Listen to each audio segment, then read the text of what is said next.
어서 오십시오. 안녕하세요. 네, 안녕하세요. 네, 반갑습니다. 제가 다른 방송 봤더니 견해가 다른 이슈들이 좀 몇 개 있더라고요. 그럼요. 예. 제가 보수 패널 아닙니까? 그럼요. 하지만 싸우지 말아주시기 바랍니다. 아, 예. 네, 사이좋게. 부탁드리겠습니다. 예, 제가 예. 이런 말 할 자격은 없습니다만. 네. 자, 오늘 첫 소식은 용산 대통령실에서 2달 동안 푹 고운 곰탕 뉴스입니다.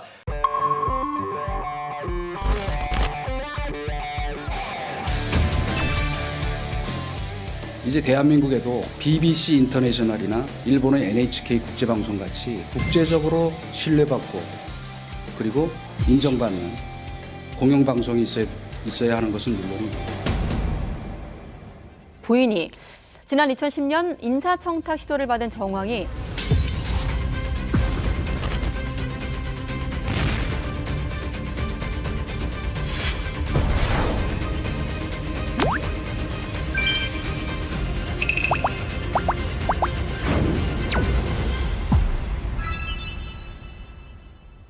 네, 결국 이동관 특보 방통위원장에 지명을 했습니다.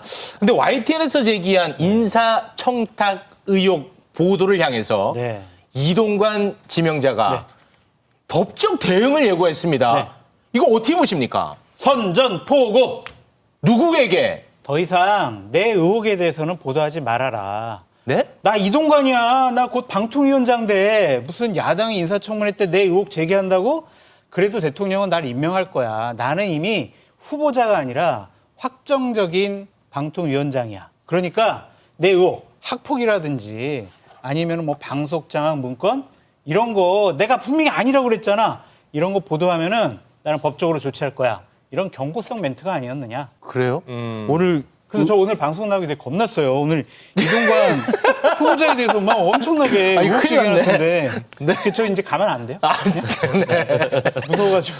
무서워서 안 다뤘던 건 아니고요. 청탁 의혹 보도를 시기가 안 맞아서 그동안 못 다뤘거든요. 맞아요. 정리를 한번 좀 해주시죠. 팩트를 중심으로 YTN이 먼저 보도를 한 것입니다. 네. 법원 판결문을 인용한 보도인데요. 아. 그 이동관 후보자가 이명박 정부 청와대 홍보수석 그때 있었던 사건인데요. 불교계의 인사로 알려진 A씨가 이동관 후보자 부인한테 G20 회의에 자리 하나 좀 마련해 달라. 그게 홍보기획본부장인 것 같습니다. 네. 그러면서 이제 2천만 원이 든 쇼핑백을 위에는 수건이 있어서 수건이 들었는 줄 알았는데 그 안에 돈이 들어 있었다. 이렇게 네. 볼 수가 있는 건데요. 여기까지는 전형적인 인사 청탁 의혹이군요. 그렇죠. 근데 관련해서 이동관 후보가 바로 해명을 내놨습니다. 수건인 줄 알고 받았는데 네. 봤더니 돈이 들어있더라. 그래서 바로 돌려줬다. 그리고 관련해서 민정수석실에 본인이 신고를 했다.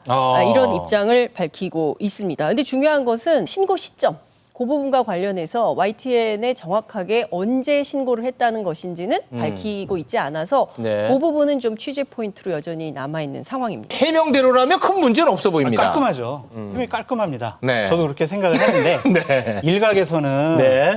근데 이상하다. 당시 이명박 정권 때 가장 중점 들였던 국제 행사가 뭐냐면 G20 정상회의였어요. 아. 네.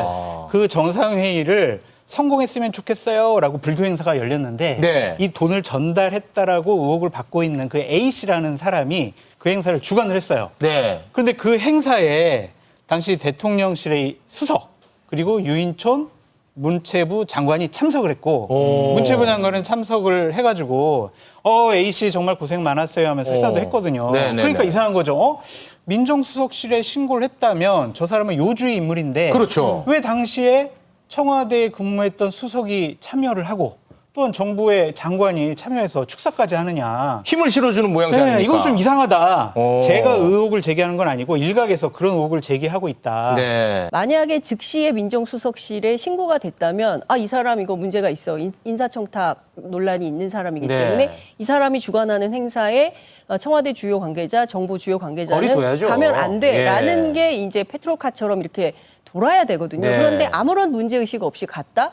그러면 제대로 신고를 한 거냐라는 의혹이 있어서 YTN 기자가 계속 물었는데 네. 관련해서 정확한 답변을 내놓고 있지 않아서 기자들이 지금 계속 취재를 하고 있는 상황입니다. 근데 이동관 특보는 계속 예. 얘기하고 있죠. 13년 전 일인데 내가 민정수석실에 뭐 언제 내가 신고를 하고 조사를 의뢰했는지 내가 기억 못해요. 네. 라고 하면은 네. 더 이상 뭐 할 말은 또 없을 것 같아요. 네. 기억보다는 이게 지금 법원 판결문을 입수해서 보도한 거거든요. 네. 법원 판결 경찰 조사까지 받았는데 기억이 안 난다. 이렇게 얘기하기는 조금 어렵지 않을까 네, 싶습니다. 알겠습니다. 예. 장승철 소장님 많이 힘들면 퇴근하셔도 됩니다. 아, 농담입니다. 네네네. 근데 이동관 특보 네. 지명설만 몇 달 동안 돌았잖아요. 맞아요. 왜 이렇게 시간이 지연됐을까요? 근데 민주당 사람들은 그렇게 얘기를 합니다. 아, 윤석열 대통령은 다 계획이 있었구나. 계획? 예, 그러니까 무슨 얘기냐면 지난 한 2달 사이를 사실상 인사검증 기간으로 만든 거 아니냐. 그래서 언론이 지적할 수 있는 이슈 다 지적하고 야당이 지적할 수 있는 이슈 다 지적하고 그리고 나서 아마도 8월 16, 17일 중에 인사청문회를 하게 될 텐데 그때 국민들이 접하면서 아 이거 나왔던 거 아니야. 아, 피로감. 그때 나왔던 거 민주당은 맨날 똑같은 얘기만 해. 역시 민주당은 무능해. 이런 프레임을 만들고 사실상 검증의 칼을 좀 무디게 하려고 하는 거 아니냐. 기존에 나왔던 거 외에 소위 결정적 그렇죠. 한방. 예. 이게 언론에서는 없으면, 또 결정적 한방이 없었다라고 이제 비판을 할 가능성이 높기 때문에 그런 건데요. 관련해서 제가 민주당 과방위 의원들한테 물어봤거든요. 그래서 결정적 한방을 찾기 위해서 동분서주하고 있다. 이런 얘기를 하고 있습니다. 저는 기본적으로 지금 나와 있는 의혹을 제대로 해명을 하지 못하면 네. 결정적인 한 방이 아니라 결정적 세 방, 네 방이 있다. 네. 라고 말씀을 드려요. 알겠습니다. 지금부터 그 얘기 잠깐 좀 할 겁니다, 저희가. 자, 아들 네. 학폭 의혹과 관련해서 그동안에 계속 문제 제기가 있어 오지 않았습니까? 맞습니다. 그런데 말씀하신 것처럼 시간이 꽤 지나가지고 네. 기억이 좀 가물가물하니까 정리를 좀 한번 해주시죠. 첫 번째는 아들 학폭 자체. 그 자체의 논란이 굉장히 컸습니다. 이제 피해자가 지금 4명 플러스 알파라는 얘기도 교사들은 하고 있습니다. 두 번째는 사실상 이동관 후보자가 영향력을 내세워서 학폭을 무마했냐 안 했냐. 이 사실관계를 좀 따져보는 두 가지가 핵심 이유인 것 같은데요. 네. 2011년 이동관 후보자의 아들이 고등학교 1학년이던 시절로 돌아갑니다. 피해 학생들이 진술한 내용을 보면 특별한 이유 없이 팔과 가슴을 수차례 때렸고 복싱하고 헬스를 배운 다음에는 연습을 한다면서 침대에 눕혀놓고 밟았다. 그리고 왜 피해 다니냐 이러면서 친구의 머리를 책상에 300번 부딪혀서 찢게 했다. 폭로와 관련해서 이동관 후보자는 물리적 다툼이 있었던 것은 사실이지만 일방적인 가해는 아니었던 거고 당시 아이들끼리 사과를 했다, 화해도 했다, 이제 이런 입장을 밝혔는데요. 피해자 한 명은 특정이 됐지만 나머지 3인에 대해서는 이렇다 할 얘기가 없는 상황입니다. 교사들도 그렇고요, 네. 피해자들도 그렇고요. 이 사건을 다시 꺼내는 것만으로도 네. 상당히 큰 트라우마가 뭐 있는 것 같습니다. 상처와 트라우마도 있겠습니다만 정치적인 부담감도 있을 수 있다고 그렇죠. 봅니다. 예. 네. 근데 4명 중에 그 특정된 피해자 1명은 화해했다. 그렇죠. 잘 만나고 있다. 문제 없다. 사이 좋다. 이렇게 자신을 더 이상 얘기했죠. 피해자로 몰지 그렇죠. 말아라. 이런 맞아요. 얘기를 했잖아요. 근데 이제 다른 피해자들도 있으니까 그분들이 어떠한 진술을 할 것이냐 말 것이냐 네. 그런 것도 한번 이번 청문회 때 눈여겨봐야 될 것 같은데요. 아무리 이제 지금 뭐 사이가 좋아졌고 친하게 지낸다고 하더라도 네. 과거에 이런 행위들이 없어지는 건 아니잖아요. 네. 상당히 부적절하고 잘못한 일을 한 것은 맞다라고 네. 볼 수밖에 없죠. 네. 자, 그리고 네. 학폭 무마 의혹이 제기가 됐습니다. 네, 2012년.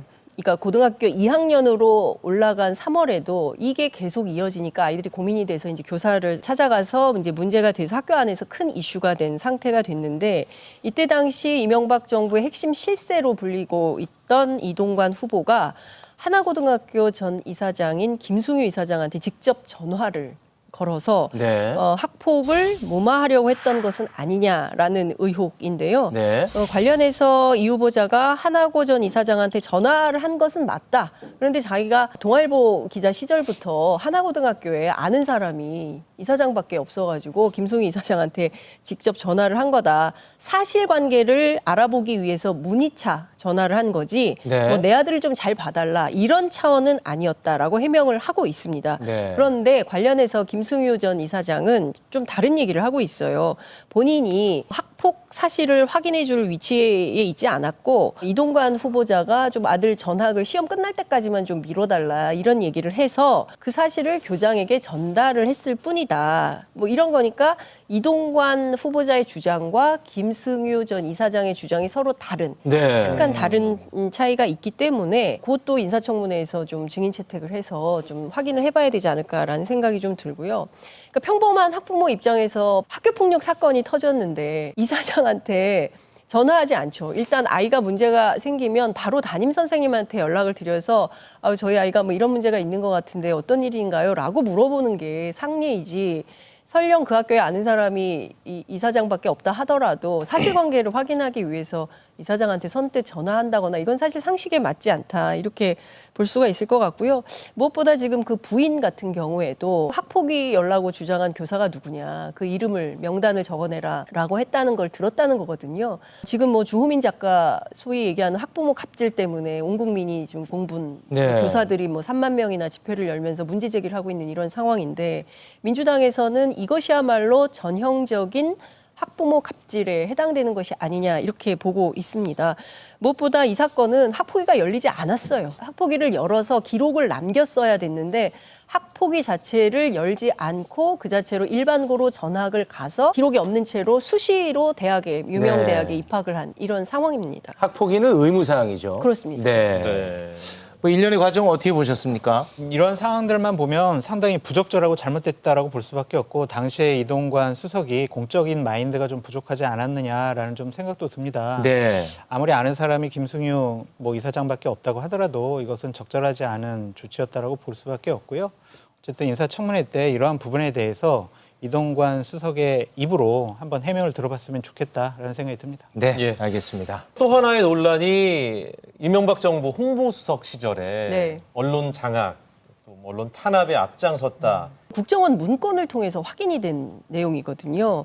KBS, MBC 사찰하고 좌편향 언론인 프로그램을 퇴출하는 공작을 벌였다. 이제 이런 의혹이 나온 것인데요. 뿐만 아니라 문화계 블랙리스트 사건은 너무나 유명한 사건이어서요. 뭐 더 얘기할 거리도 안 된다라는 생각이 좀 드는 건데요. 이 모든 의혹에 대하여 그런 적이 없다라는 입장을 일관적으로 얘기를 하고 있는 상황입니다. 네. 근데 사실 윤석열 대통령이 서울중앙지검장이던 시절에 수사를 통해서 네. 밝혀진 내용이거든요. 그렇기 때문에 그때는 맞고 지금은 틀리냐. 이런 문제에 대해서 국민들이 의혹을 제기하고 네. 이 문제에 대한 답변을 요구하고 있는 이런 상황입니다. 네. 네. 윤석열의 검찰에서 국정원을 통해서 언론 장악에 시도가 있었다라고 결론을 지었더라고요. 이거 참 지금으로 보면 좀 어려운 대목입니다. 이런 부분이. 아이러니하고 예. 이런 분을 어떻게 대통령께서 방통위원장으로 임명을 했을까라는 좀 생각도 드는데 청와대 홍보수석실에서 이러한 문건 보냈다고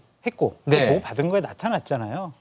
그럼 홍보수석이 본인이 지시한 거지 이거를 나는 관여 안 했어 이렇게 얘기하는 것은 좀 사실과 다른 말이 아닐까 네. 상식적으로 생각해 봅니다. 국민이 아무리 반대해도 정권의 오만한 인사폭주가 멈추지를 않습니다. 대통령이 끝내 원조 방송장악기술자 이동관 특보를 방통위원장으로 지명했습니다. 인사참사의 활용점정이나 마찬가지인 이동관 특보 지명을 철회하고 국민에게 사과하십시오. 민주당의 주특기인 가짜뉴스 공세가 무력화될 수밖에 없기 때문에 어떻게든 방통위의 정상화를 막겠다는 속셈인 것입니다. 청문회 전부터 터무니없는 공격을 가하고 일각에서 청문회 보이콧까지 얘기하는 것을 보면 지금 민주당의 반대가 철저하게 정파적 입장에서 나온 것임을 알 수 있습니다.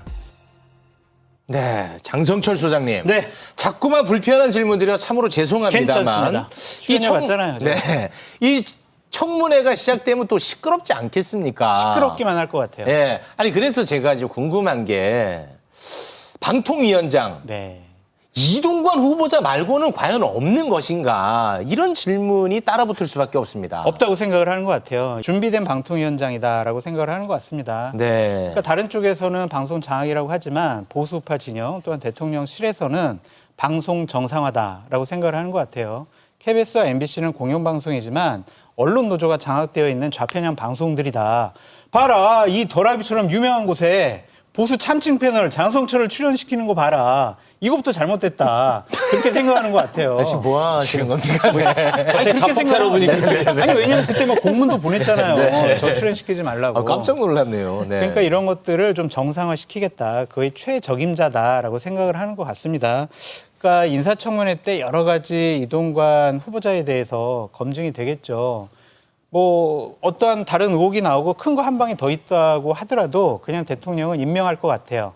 그러면은 인사청문회 보고서가 채택되지 않은 16번째 방통위원장이 될 가능성이 99% 높다라고 말씀드립니다. KBS 사장 뭐 바꾸고 거기에 또 뭐 이사분들도 바꾸고 또한 이제 우리 더라이브 이제 PD도 바꾸고 우리 패널도 바꾸고 출연자도 바꾸고 그렇게 할 것이 아니냐. 네. 라는 이제 시나리오들이 네. 계속 우스갯소리처럼 돌아다니는 거죠. 네. 잘 모르겠습니다. 그냥. 손발이 벌벌 떨리네요. 그냥 각오하세요. 떨지 마시고 그냥 각오하시면 돼요.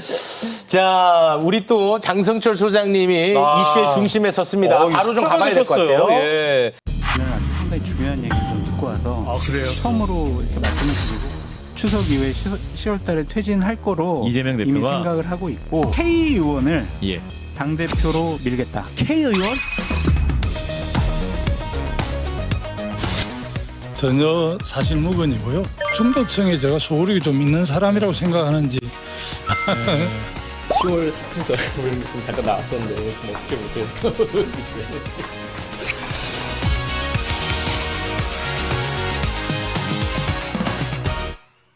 네, 지난 주말 동안 정치권에 엄청난 소문이 돌았습니다. 이재명 민주당 대표가 10월에 사퇴할 거다. 그리고 차기 당대표로 김두관 의원을 밀기로 했다. 40명이 모였다. 예. 아, 민주당 의원 40명. 이 소문의 진원지는 여기입니다.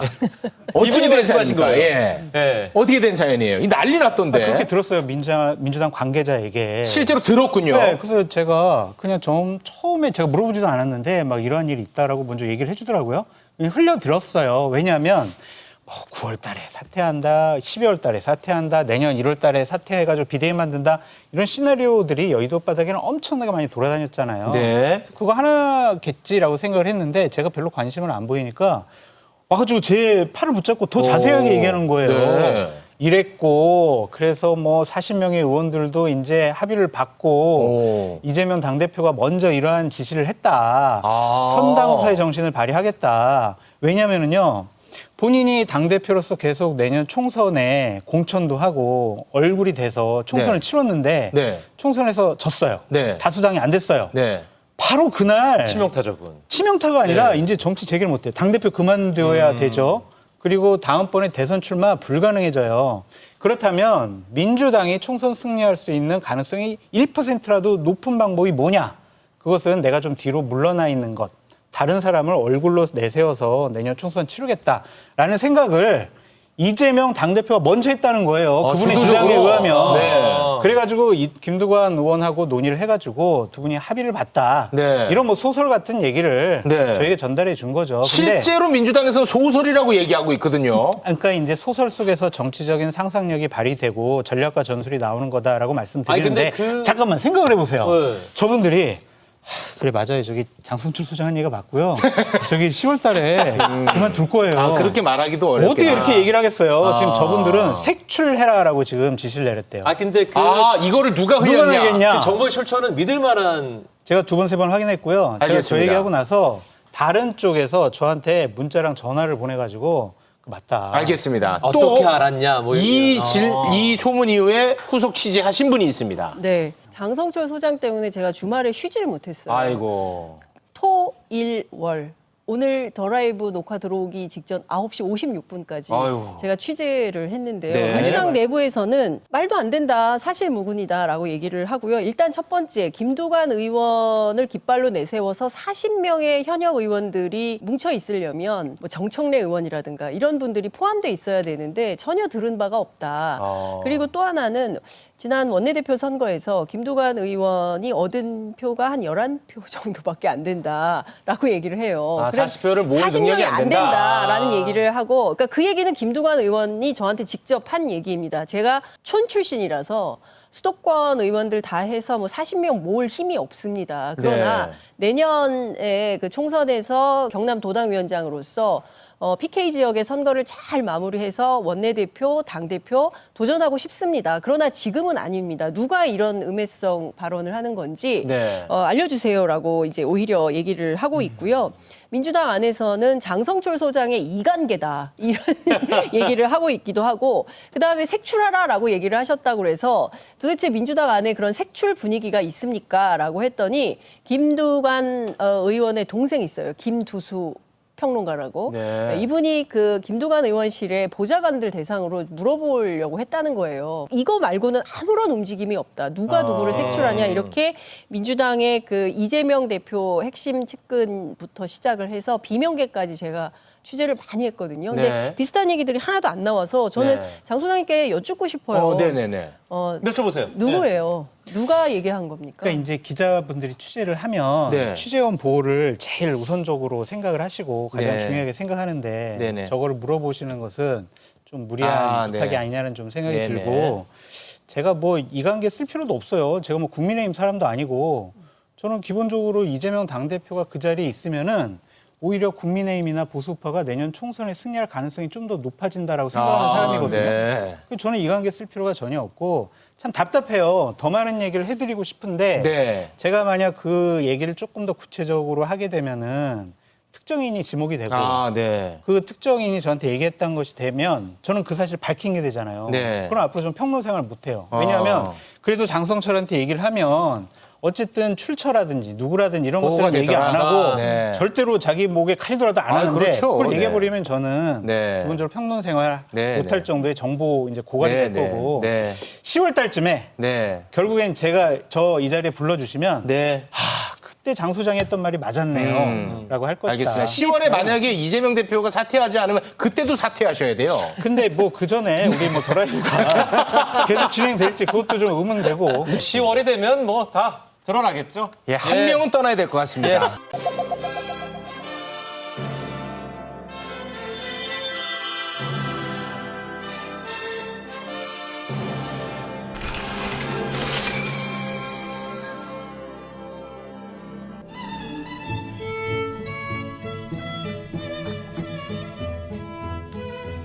복잡하고 머리 아픈 정치 뉴스 잠시 뒤로 하고 차 한 잔의 여유 즐겨볼까요?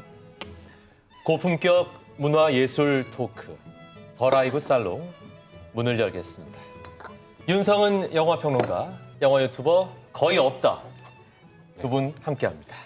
안녕하십니까. 안녕하십니까. 네, 무슨 반갑습니다. 뭐 너무 안 참으셔도 됩니다. 네, 반갑습니다. 제가 참 방송 여기저기 많이 다녀봤는데 이런 재미는 처음인 것 같습니다. 어떤 재미? 예를 들어 차라고 해놓고 지금 휘핑크림을 그런 얘기. 여기 유튜브 아닙니다. 알고 있습니다. 공영방송입니다. 공영방송 많이 가려서 하도록 하겠습니다. 고맙습니다. 두 분은 지금 7월 말 8월 초 휴가철인데 휴가 계획은 따로 뭐 있으신지? 저는 맨날 휴가입니다. 시청자 보다 공부를 사는데 아니 그게 아니라 일자리가 없다는 가슴 아픈 이야기입니다. 그건 알아서 하시고요. 저는 뭐 휴가 없이 강아지처럼 일할 생각입니다. 그것도 알아서 하시고요.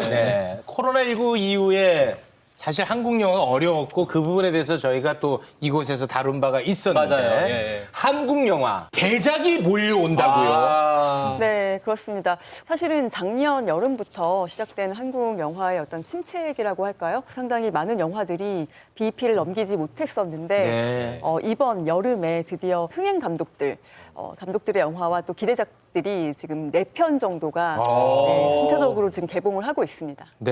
일단 기대작 하나하나 만나보겠습니다. 첫 번째 기대작. 첫 번째 기대작은 이미 개봉을 했고요. 첫 번째 기대작은 좀 힘차게 부탁드립니다. 첫 번째 기대작은 밀수입니다. 와우.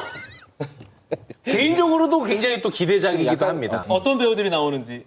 아니 그분 나오잖아요. 그분 누구요? 김혜수 씨, 김혜수 씨, 조인성 씨, 염정아 씨. 1970년대 어촌마을인데요. 가상의 도시입니다. 군천이라는 곳인데 거기서 이제 근처에 화학 공장이 들어오면서 평화롭게 살던 그 어촌마을이 굉장히 어려워지게 돼요.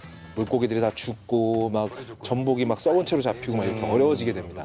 그때 몇몇 밀수업자들이 흘러와서 여기가 밀수 위치가 아주 좋으니까 여기서 털을 잡고 한번 밀수를 해보자. 그래서 우리 다 같이 잘 먹고 잘 살아보아요 라고 하는데 거기에 휘말린 해녀들의 이야기 이렇게 보시면 되겠습니다. 첫 주 성적이 좋다고 하셨는데 어느 네. 정도입니까? 지금 170만 관객을 동원했고요. 어제까지 누적 관객 수가 172만. 좀 있으면 200만. 이번 주 지나면 200만 돌파 가능할 것 같습니다. 네. 범죄도시랑 비교될 만한 수준인가요? 흥행 속도는 그렇지는 않은데요. 그 정도까지는 범죄도시는 또 이제 소위 약간 꼼수 개봉이라고 해가지고 개봉 전에 이미 유료 시사회를 열어가지고 한 40만 정도 쌓아놓고 시작했거든요. 한국 영화가 사실은 상반기에 좀 힘들었는데 네. 그런 측면에서 보면은 네. 밀수의 초반 페이스는 괜찮은 나쁘지 것 않아요. 같아요. 굉장히 네. 고무적이죠. 지금 박스오피스 1위를 차지한 한국 영화가 참 오랜만이기 때문에 네. 굉장히 주목해 볼 만한 작품이죠. 뭐 슬램덩크가 계속 1등하고 뭐 스즈메 문단속 이런 그 일본 애니메이션 영화들이 막 1등 계속하고 그랬었거든요. 그리고 또 뭐 엘리멘탈이나 네. 이런 영화들. 엘리멘탈. 네. 최근에 이제 톰 크루즈 임파서블. 주연의 미션 임파서블, 데드 레코닝까지 해서 쭉 외환한테 뺏기다가 지금 1위를 탈환을 했기 때문에 기분 좋습니다. 의미가 있습니다. 네. 좋아요. 네. 자, 이럴 때 두 분이 조금만 더 열심히 해주시면은 탄력 받을 수가 있거든요. 네. 제가 정말 좋아하는 김혜수, 염정아, 투탑. 좋아하는 거 맞습니까? 정말 좋아합니다. 그런데 이제 한국 영화에서 여배우 투탑. 이게 사실 흔치는 않잖아요. 흥행에 성공한 적이 있기는 있어요. 박찬욱 감독의 아가씨.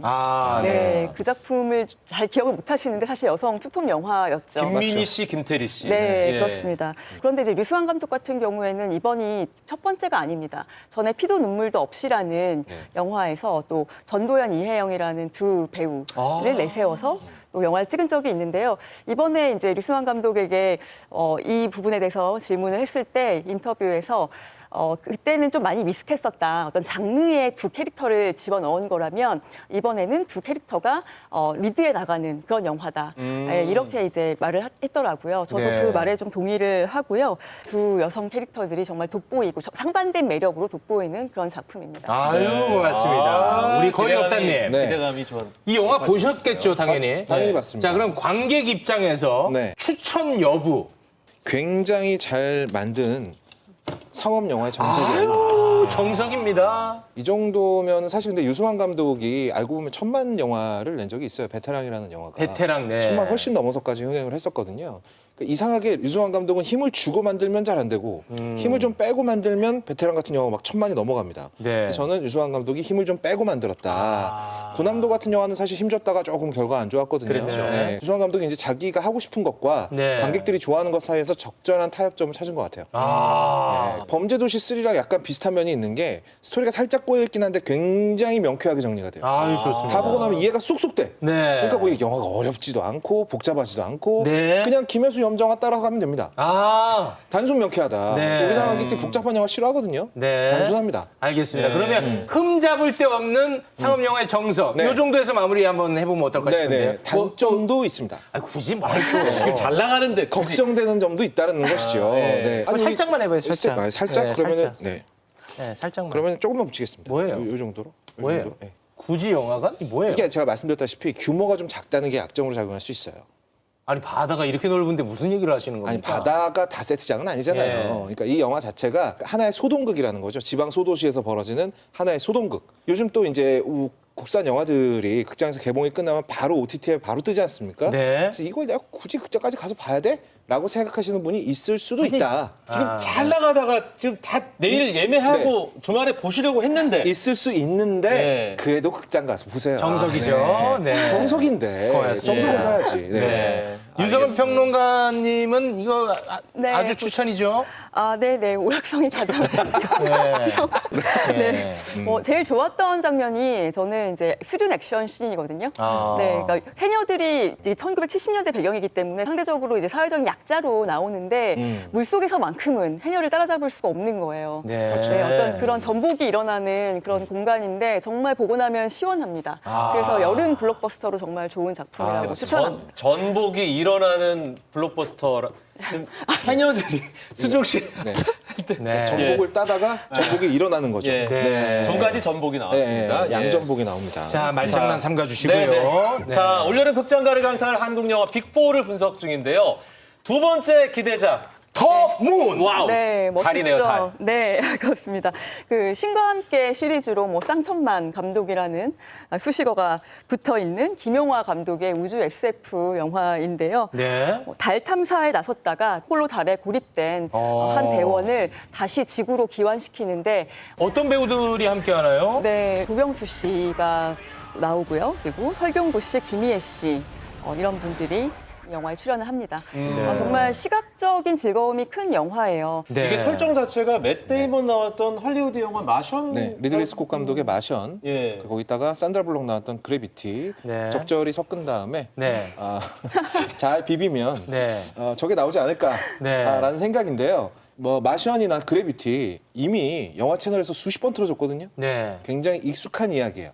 근데 익숙한 이야기를 가서 보는 걸 좋아하시는 분들은 좋아하실 것이다. 왜냐하면 그게 외국 영화가 아니라 한국 영화로 만들어졌으니까. 네.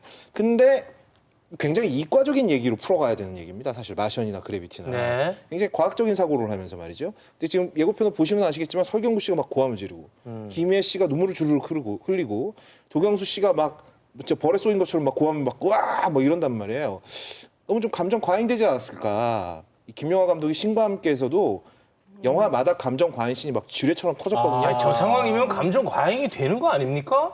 감정이 과잉할 건 하되 네. 사건의 해결을 위해서는 이성적인 사고가 먼저여야죠. 그거 참 깐깐하시네. 자, 윤성원 평론가 지금 이 의견에 대해서 어떻게 생각하세요? 네, 말씀하신 대로 사실 그 감정 과잉의 아, 있어. 문제가 감정과 있네, 있어. 네, 있습니다. 저분까지 저러면 어떻게 해? 그러니까 뭐 심파라고들 많이 얘기하는데요. 이제 저는 감정 과잉이라고 이제 표현을 할게요. 그래서 좀 인류애를 강조하는 장면이 이제 뒤에 나오는데 좀 호불호가 갈릴 것으로 예상은 됩니다만. 네, 장점 갑니다. 장점. 네, 아까 말씀드린 것처럼. 그 장점이 뒤에 오는 게 더 네, 나아요. 저는 예. 시각적인 즐거움만으로도 네. 이 영화를 보는데 의미를 두시는 분들이 있을 거라고 생각해요. 왜냐하면은 마션이나 그래비티는 헐리우드 영화고 이건 우리 한국 영화 아닙니까? 네. 도영수 씨가 혼자서 탈출하려고 하는 그런 장면들에서 정말 몰입감이 강해요. 저는 올해 개봉하는 그 한국 영화 빅4 중에서 꼭 한 편만 영화관에서 봐야 한다라고 말씀하신다면 네. 이 영화를 더를 추천하겠습니다. 추천하는군요. 네. 네. 자,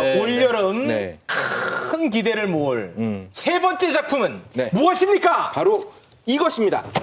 아이고. 바로 붙이세요. 비공식 작전. 비공식 작전. 네. 이 비공식이라서 약간 어긋났죠, 지금? 네. 비공식 작전입니다. 레바논에 특파돼 있던 외교관이 실종되는 사건이 벌어졌었어요. 이게 언제냐 그러면 전두환 정권 때입니다. 아, 실화입니까? 네, 실화 사건이에요. 실화를 배경으로 하고 있는데 당시에 외교관이 납치가 됐는데 납치된 줄도 모르고 있었어요, 몇 개월 동안. 그러고 있다가 이 사실을 먼저 민간인이 알고 그쪽 대사관에 연락을 취해서 이 영국의 이 구출팀이 한국 정부에 연락을 해서 몸값을 지불하고 데려온 사건이 있었습니다. 몸값을 지불하고 데려왔다라는 점 외에는 드러난 게 없기 때문에 그 드러난 게 없는 부분을 상상력으로 채운 영화입니다. 근데 그 배우가 잠깐 나왔는데, 네. 그 두 배우는 아주 오랫동안 호흡을 맞췄던, 네, 그렇죠. 아주 그 케미가 좋은 배우들이에요. 아니, 믿고 보는 예. 배우들이 둘이 나오네요. 예. 신과 함께해서 이 두 사람이 쌍천만을 달성을 했죠. 신과 함께해서 저승사자 2명으로 나오지 않습니까? 하정우, 주지훈. 하정우, 주지훈. 네. 자, 칭찬 한번 몇 가지 한번 해볼까요? 그러니까 호흡이 기가 막힐 수밖에 없지 않겠어요? 그렇습니다, 그렇습니다. 예. 네. 그래서 이것이 무엇이냐? 네. 기대되는 점은 이겁니다. 뭐죠? 버디 무비 장인이다. 버디 무비가 뭐예요? 이게 버디가 바디가 아닙니다. 몸이 아니에요. 네, 뭐예요? 버디 남자 친한 친구들끼리를 버디라고 불러요. 프로맨스. 우리가 그 정도는 압니다. 브로맨스. 네, 브로맨스. 예. 브로맨스라는 말은 잘 안 씁니다 요즘에는. 안 써요? 네. 죄송합니다. 그러니까 남자 두 사람, 그러니까 감독이 김성훈 감독인데요. 끝까지 간다를 연출한 감독이에요. 터널 끝까지 간다. 근데 끝까지 간다도 남자 2명 버디 무비였었고요. 터널도 잘 보면 하정우, 오달수의 버디 무비에 가깝거든요. 이 두 사람 한 사람은 안에 있고 한 사람은 밖에 있고 무전기를 계속 얘기하면서 그러니까 이런 류의 영화들만 계속 만들었던 김성훈 감독이 이번에는 좀 더 스케일 크게 해외 로케로 빵빵하게 그래서 제작비도 많이 들었고요. 그래서 손익분기점도 굉장히 높은 편입니다.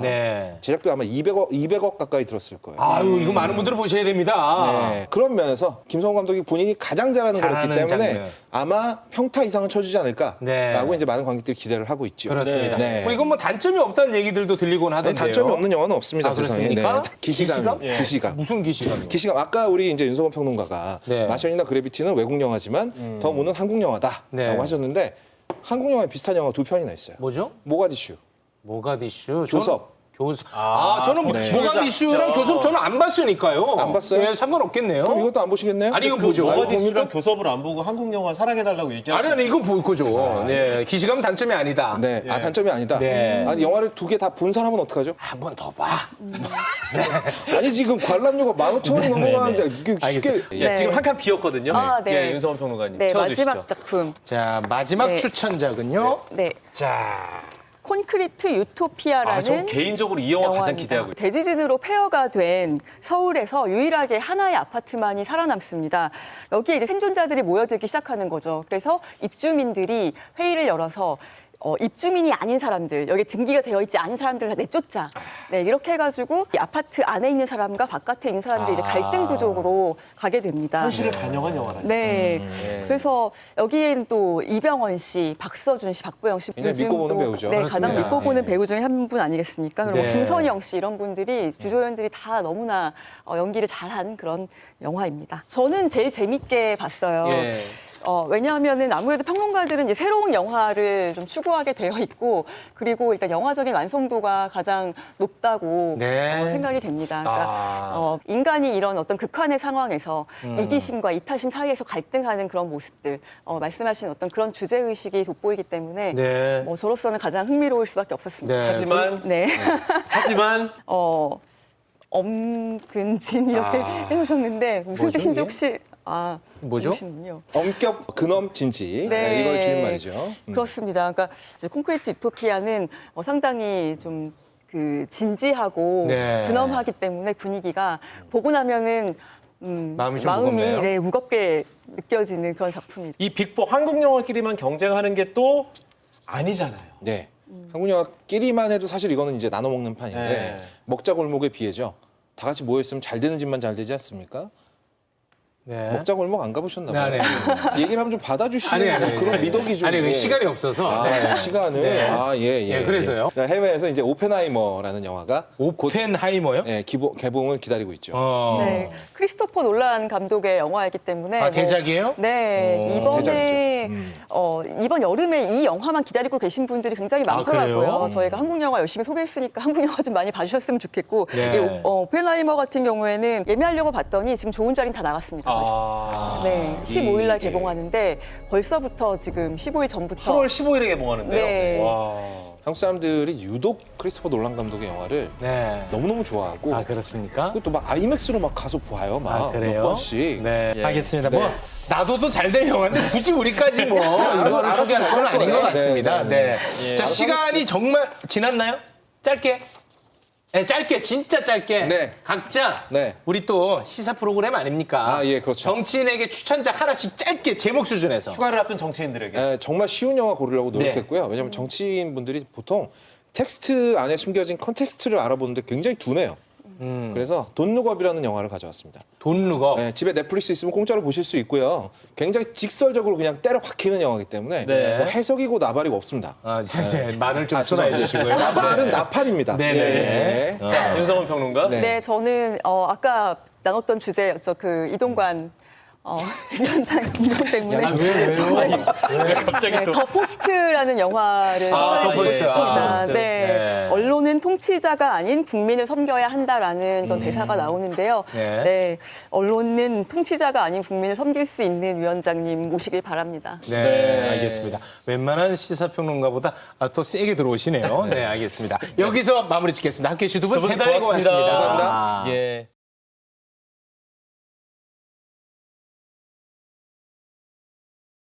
두 분이 하는 고위공직자 중에 더 라이브 본다는 분이 있습니까? 너무 많죠. 아, 그래요? 네. 더 라이브 보고 나면 연락 오는 사람들이 꽤 많습니다. 네, 두 분 진행 너무 잘하신다. 네. 네, 유쾌하다. 아, 즐겁다. 네. 네, 뭐. 아, 그리고 그래요? 여기서 다 고맙습니다. 말하지 못하는 다른 내용들까지. 대단히 고맙습니다. 네. 용산에서 혹시 본다는 얘기는 없던가요? 제가 다 말하지 못하는 다른 얘기들 그렇습니까? 있습니다. 네. 예. 당신은 거기 매일 고정 출연하는 사람 아니냐 이렇게 말씀하실 정도로 의원님들이 저를 아는 거의 유일한 통로가 더 라이브더라고요. 그렇습니까? 네. 오늘부터 그 어떠한 정치인도 비판하지 않겠습니다. 지상파는 건 말할 것도 없고 지금 뭐건 저 보수 우파에 제대된 분들은 아예 저 지상파 안 보니까 신의 한 수 보지. 그러니까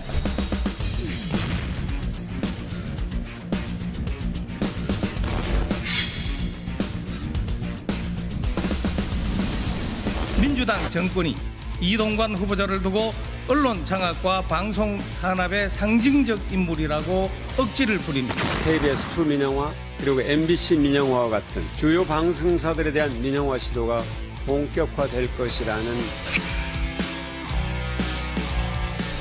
언론은 장악될 수도 없고 또 장악해서도 안 된다. 다만 특정 진영의 정파적인 이해에 바탕한 논리나 주장을 무책임하게 전달하는 것은 언론의 본 영역에서 이탈한 것이다. 공산당의 신문이나 방송을 저희가 언론이라고 얘기하지 않습니다. 사실이나 진실을 전달하는 게 아니라 주장을 전하는 것이기 때문에 저희는 그거를 기관지. 뭐 어떤 언론이 좀 그런 언론이라고 생각하시는지. 그거는 이제 국민들이 판단하시고 본인들이 잘 아시리라고 생각합니다.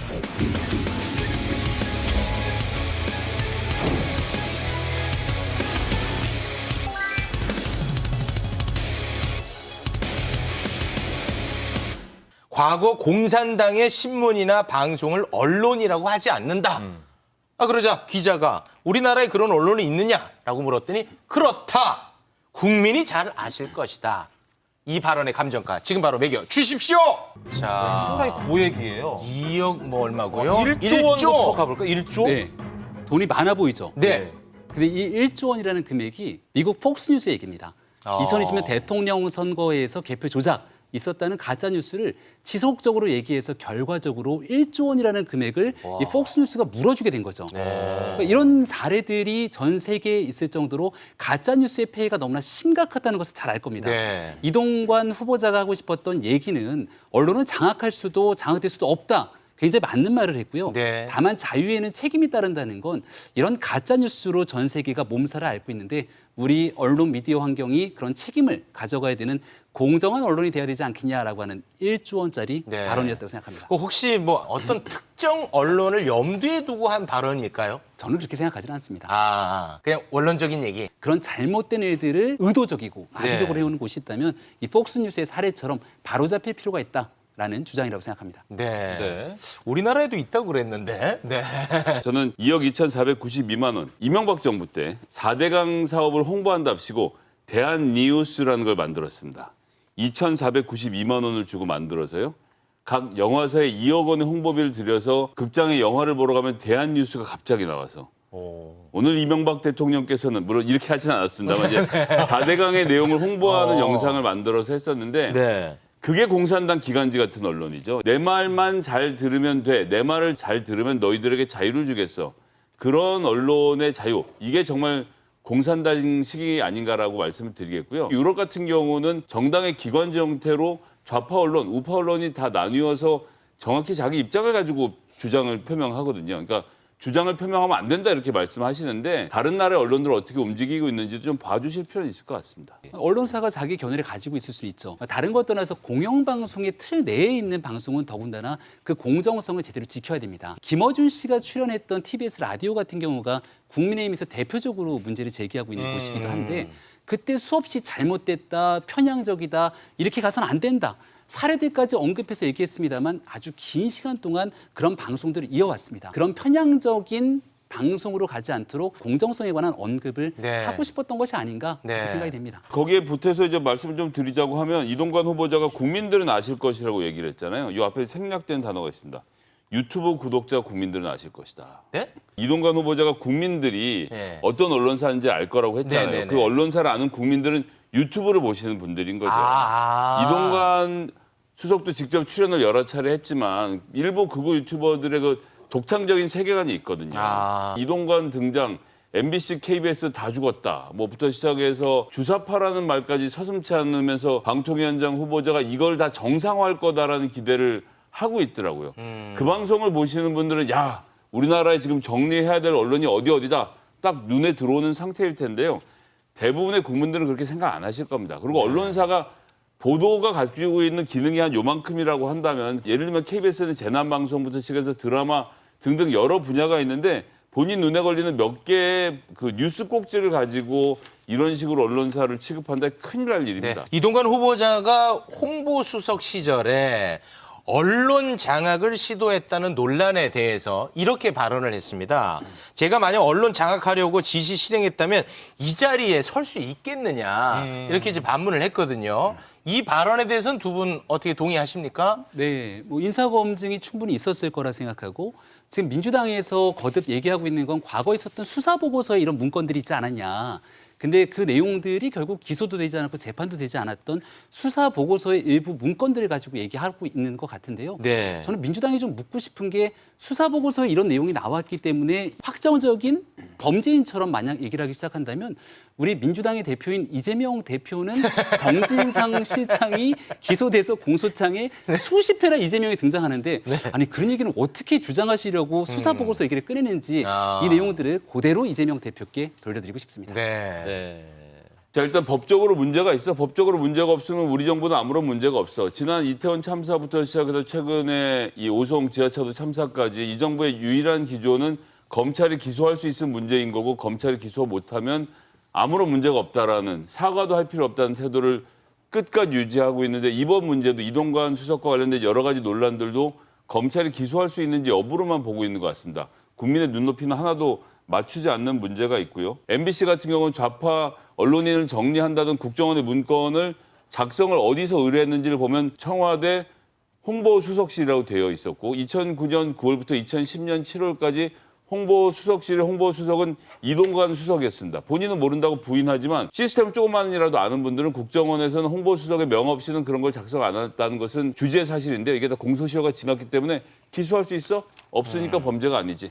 이 기조를 유지하는 것 같습니다. 네. 그 수사보고서의 의미를 부여하는 쪽에서는 2017년 당시 윤석열 서울중앙지검장 시절이었기 때문에 임명권자잖아요, 지금은. 네, 정말 그 당시 이동관 수석이 이런 일들 속에서 완벽한 문제가 있었더라면 거기에 대해서 최소한 국민 앞에 많은 일들이 알려지고 또 그로 인한 수사 재판의 과정들이 이어지지 않았겠습니까? 네. 이번에 있었던 인사검증 과정에서도 그런 일들을 하나하나 꼼꼼히 따져봤을 거라 보고 청문회 과정을 통해서 충분히 국민 앞에 묻고 따지고 설명할 기회가 있을 거라 봅니다. 네. 이동관 방통위원장 후보자도 그렇고요. 유인촌 문화특보도 이제 전면에 다시 복귀를 했고 네. 이명박 정부 때 인사들이 현 정부에 지금 계속적으로 투입이 되는 상황을 이거 어떻게 좀 바라보고 계신지. 이재호 이사장님 생각도 나네요.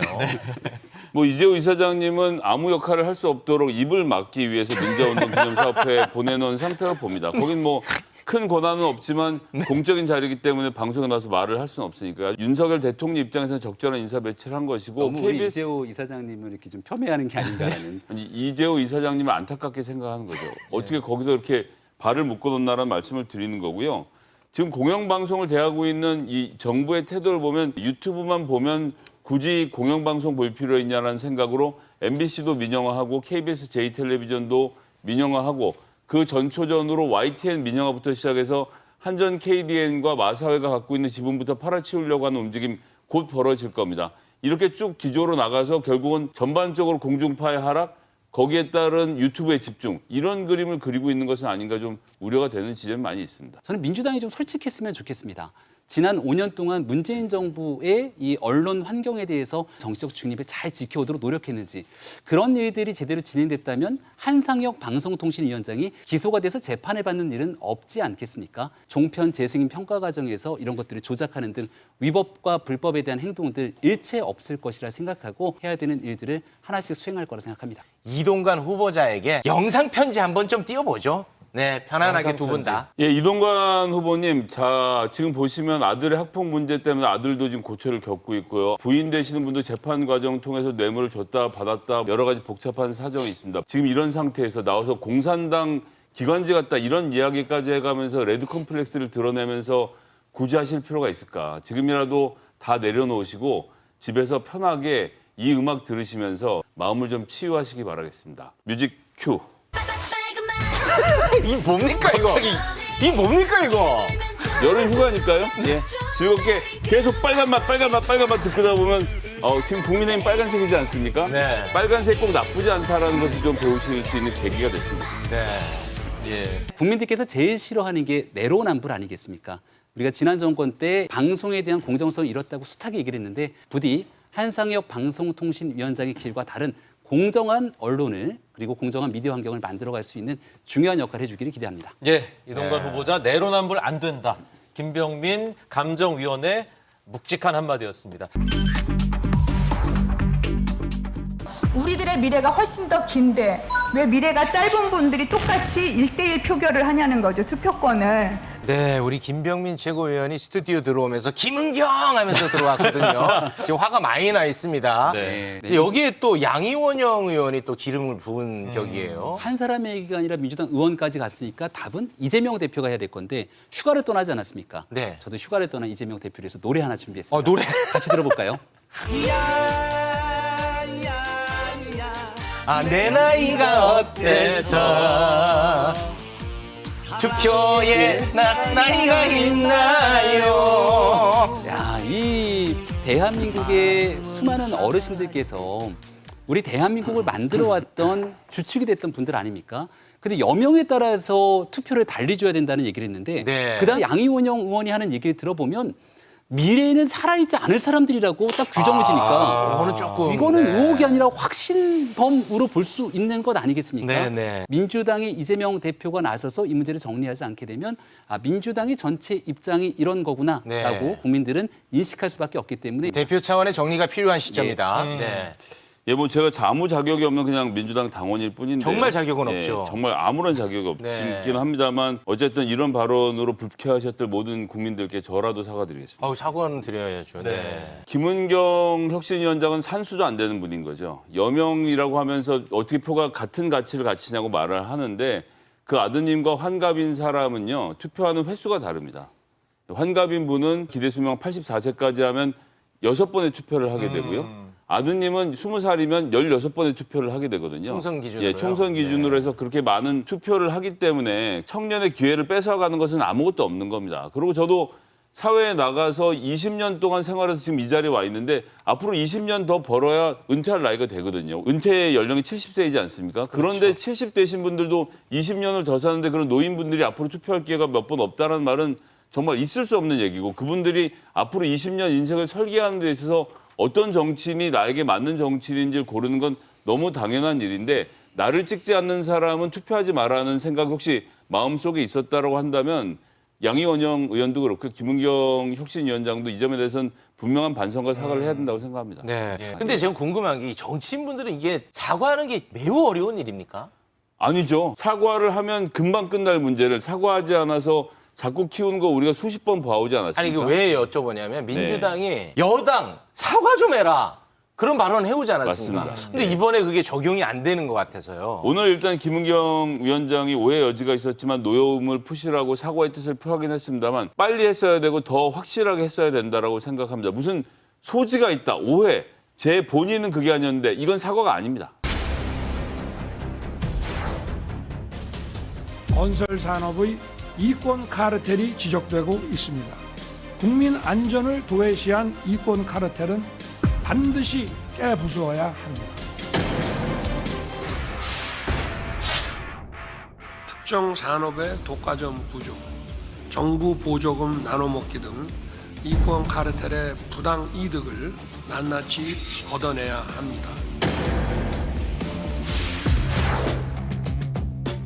이권 카르텔, 부패 카르텔에 대한 보조금을 전부 폐지하고 그 재원으로 수해 복구와 피해 보전에 재정을 투입해야 됩니다.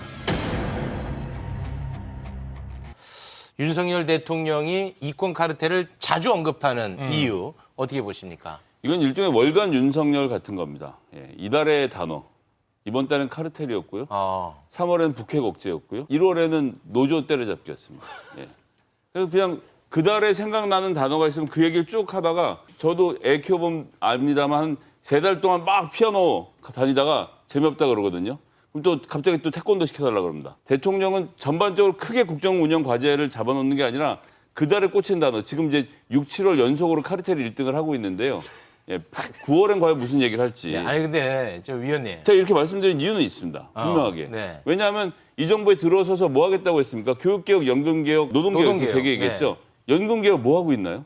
교육개혁은 조금 전에는 그 학원 카르텔 잡아야 된다고 해서 갑자기 또 지금 인권조례로 넘어와 있는데 그럼 옛날 건 어떻게 되고 있는지. 지금 관심 있는 주제에 대해서만 하고 있을 뿐이고 국민연금 개혁에 대해서는 지난 1년 동안 한마디도 들어본 게 없습니다. 네, 근데 이거 이번에 부실공사 관련해서는 LH 네. 퇴사자들 네. 어떤 카르텔적 성격이 조금 드러나고 있는데 이거는 좀 적절한 측면이 있지 전관 않나요? 문제. 분명히 있습니다. 예. 이거 건설사 건드리기 어려운데 대통령께서 지금 추진하고 계시는 이 LH 카르텔 부시는 일만큼은 네. 꼭 끝장을 보고 뿌리를 확 뽑아주셨으면 네. 좋겠습니다. 아, 오늘 국무회의에서 이 카르텔 부숴야 한다라고 한 발언은 아니, 뭐 동의합니다. 적극 찬성. 긍정적으로 보십니다. 네. 가급적- 기분 좋습니다 지금. 가급적 법조 카르텔도 같이 좀 부셔주시면. 법조 카르텔.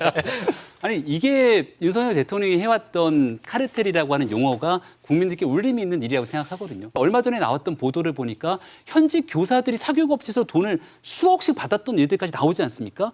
사교육 업체의 이권 카르텔이 고스란히 드러났다라는 보도가 나오고 있는데 여기에 대해서는 비난했던 야당이 입을 꾹 다물고 있습니다. 네. 시간이 지나면서 국민을 도외시한 잘못된 카르텔에 대한 문제들 네. 하나둘씩 드러나게 될 것이고 네. 이를 위해서 열심히 노력할 겁니다. 라고 말씀하시니까 18억 받은 권영준 대법관 카르텔은 어떻게 할지 참 답답합니다. 네네네. 윤석열 대통령께서 지금 휴가지 떠나기 직전입니다. 휴가지에서 이 노래 들으시라고 추천곡 한번 띄워주십시오. 이 노래 들으면서 한번 제대로 대한민국 바로 세울 수 있는 고민 한번 더 해보시라고 이 노래 추천합니다. 윤수일의 아파트입니다.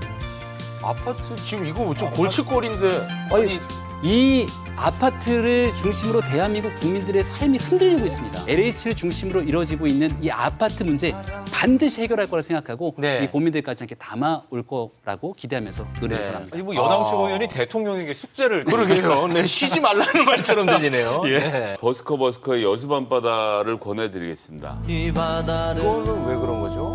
너와 함께 걷고 싶다. 너와 함께 걷고 싶다. 계속 노래를 부르잖아요. 함께 걷고 싶으신 예, 대통령께서 야당 대표, 또 노조, 유승민 의원, 이준석 대표 이런 분 함께 불러서 밤바다를 걸어보셨으면 좋겠습니다. 네. 어떻게 다 불편한 사람들 이름만 대요. 네. 그런 사람들을 걸어야 국민의 대통령인 네, 거죠. 알겠습니다. 두 분 여기서 보내드립니다. 고맙습니다. 고맙습니다.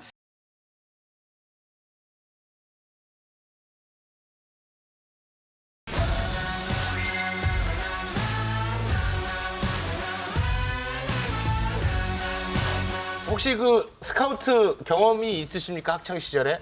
저는 하긴 했어요. 하셨어요? 근데 저는 좀 체질이 안 맞아가지고 네, 저하고는 성향이 안 맞더라고요. 좀 불편해서 사실 저는. 그때부터 규율 지키는 거하고 거리가 좀 있었어요. 저는 좀 약간 자유인 그런 게 있어가지고 아, 그래요? 너무 뭐 이거 그럼 해라. 이 스카웃에서 저 스카웃으로 또 옮겨갔습니까? 아니 그건 아니고 이거 해라 저거 해라 막 하길래 한 번 하고 딱 그만뒀고요. 네. 근데 그 고성에서 할 때 제 남동생이 했었는데 그때 너무 고생해가지고 걔는 병원에 갔어요. 그 정도로. 네. 잼버리 참가하고 나서요? 네, 잼버리 하고 나서 그 네. 왜냐하면 야생 그 벌레들이 있잖아요. 네네네. 완전히 뜯겨가지고 이게 퉁퉁 부어서 온 거예요. 이번에도 보니까 이 폭염에 굉장히 힘들 것 같더라고요. 네. 안전 중요합니다. 네, 사고 안 나고 잘 끝났으면 좋겠습니다. 아유, 고맙습니다. 네네네. 자, 그럼 이제 본격적으로 시작을 한번 해봐야죠. 마이너리그.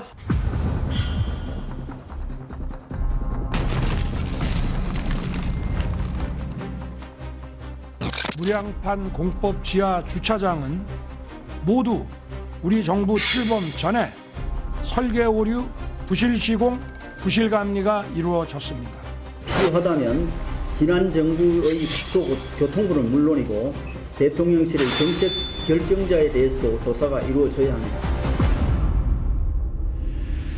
대통령과 국민의힘이 전 정부 탓하면서 특히 지금 국민의힘이 국정조사를 제기를 하고 있는데 윤석열 정권은 이제 책임자입니다. 남탓 타령 이제 그만해야 되는 것이 아니냐.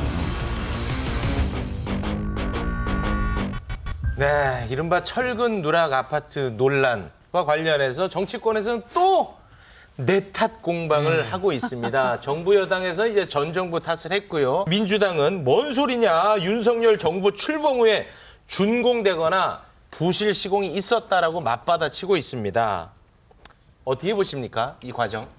그 전 정부 얘기가 나온 건 바로 그거 같아요. 그러니까 삼풍백화점 붕괴 사고 이후에 원인 중에 하나로 지목됐던 게 소위 보호가 없는 슬라브하고 그 기둥을 바로 이렇게 연결하는 이제 무량판 공법인데 네. 그 이후로 잘 안 쓰였단 말이죠. 근데 맞습니다.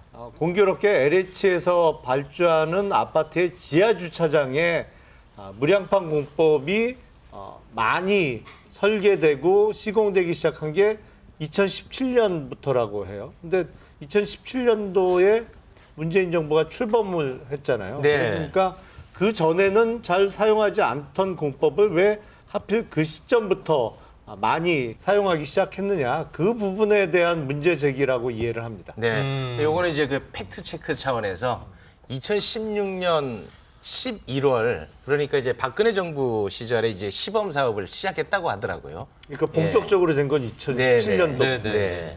사고가 났잖아요. 사고가 나니까 원희룡 장관이 느닷없이 뭐라 그러냐면 전수조사를 하겠다 그랬어요. 바로 대통령이 받아갖고 카르텔 얘기를 하고 그다음에 전 정부 탓을 하고 그럽니다. 전 이거 보면서 참 나쁜 정권이거나 무지한 정권이다라고 얘기한 게, 제가 오늘 현장에 가갖고 다 봤거든요. 네. 그리고 현장에 전문가들을 만났더니 그 인천이나 무너진 데 있잖아요. 이런 데는 조사가 가능하답니다. 근데 공사가 이미 완결된 곳은 네. 철근과 철근이 뒤섞여갖고 이른바 현장 설계 떡이 된다고 표현을 해요. 비파괴 공법 그 기계라고 하는 건데 그 철근을 들여다보는 CT 촬영하는 거 같은 거거든요. 네네. 공사가 끝난 거는 파악이 안 된답니다. 아, 그래요? 철근이 놓는지 빠졌는지. 그러니까 전수조사를 해서 진실을 파악하겠다. 여기서부터 거짓말이 시작이 된 거예요. 그러니까 이걸 갖고 카르텔로 연결하고 이걸 갖고 전 정부를 하는데, 이 문제 제기를 하면서 양평 고속도로나 이런 걸 덮으려고 이 문제를 끄집어내는가? 이 문제를 더 일부러 키운다고 보시는 키우는 거예요? 거죠. 현장 전문가들이 이런 얘기를 해요. 실제로 저게 전수조사가 하청 주는 과정에서 무슨 짬짬이가 있었다든지 이런 건 조사가 가능하지만, 공사가 끝났는데 철근이 놓다 빼줬다라고 하는 걸 현장에서 검증을 못 한답니다.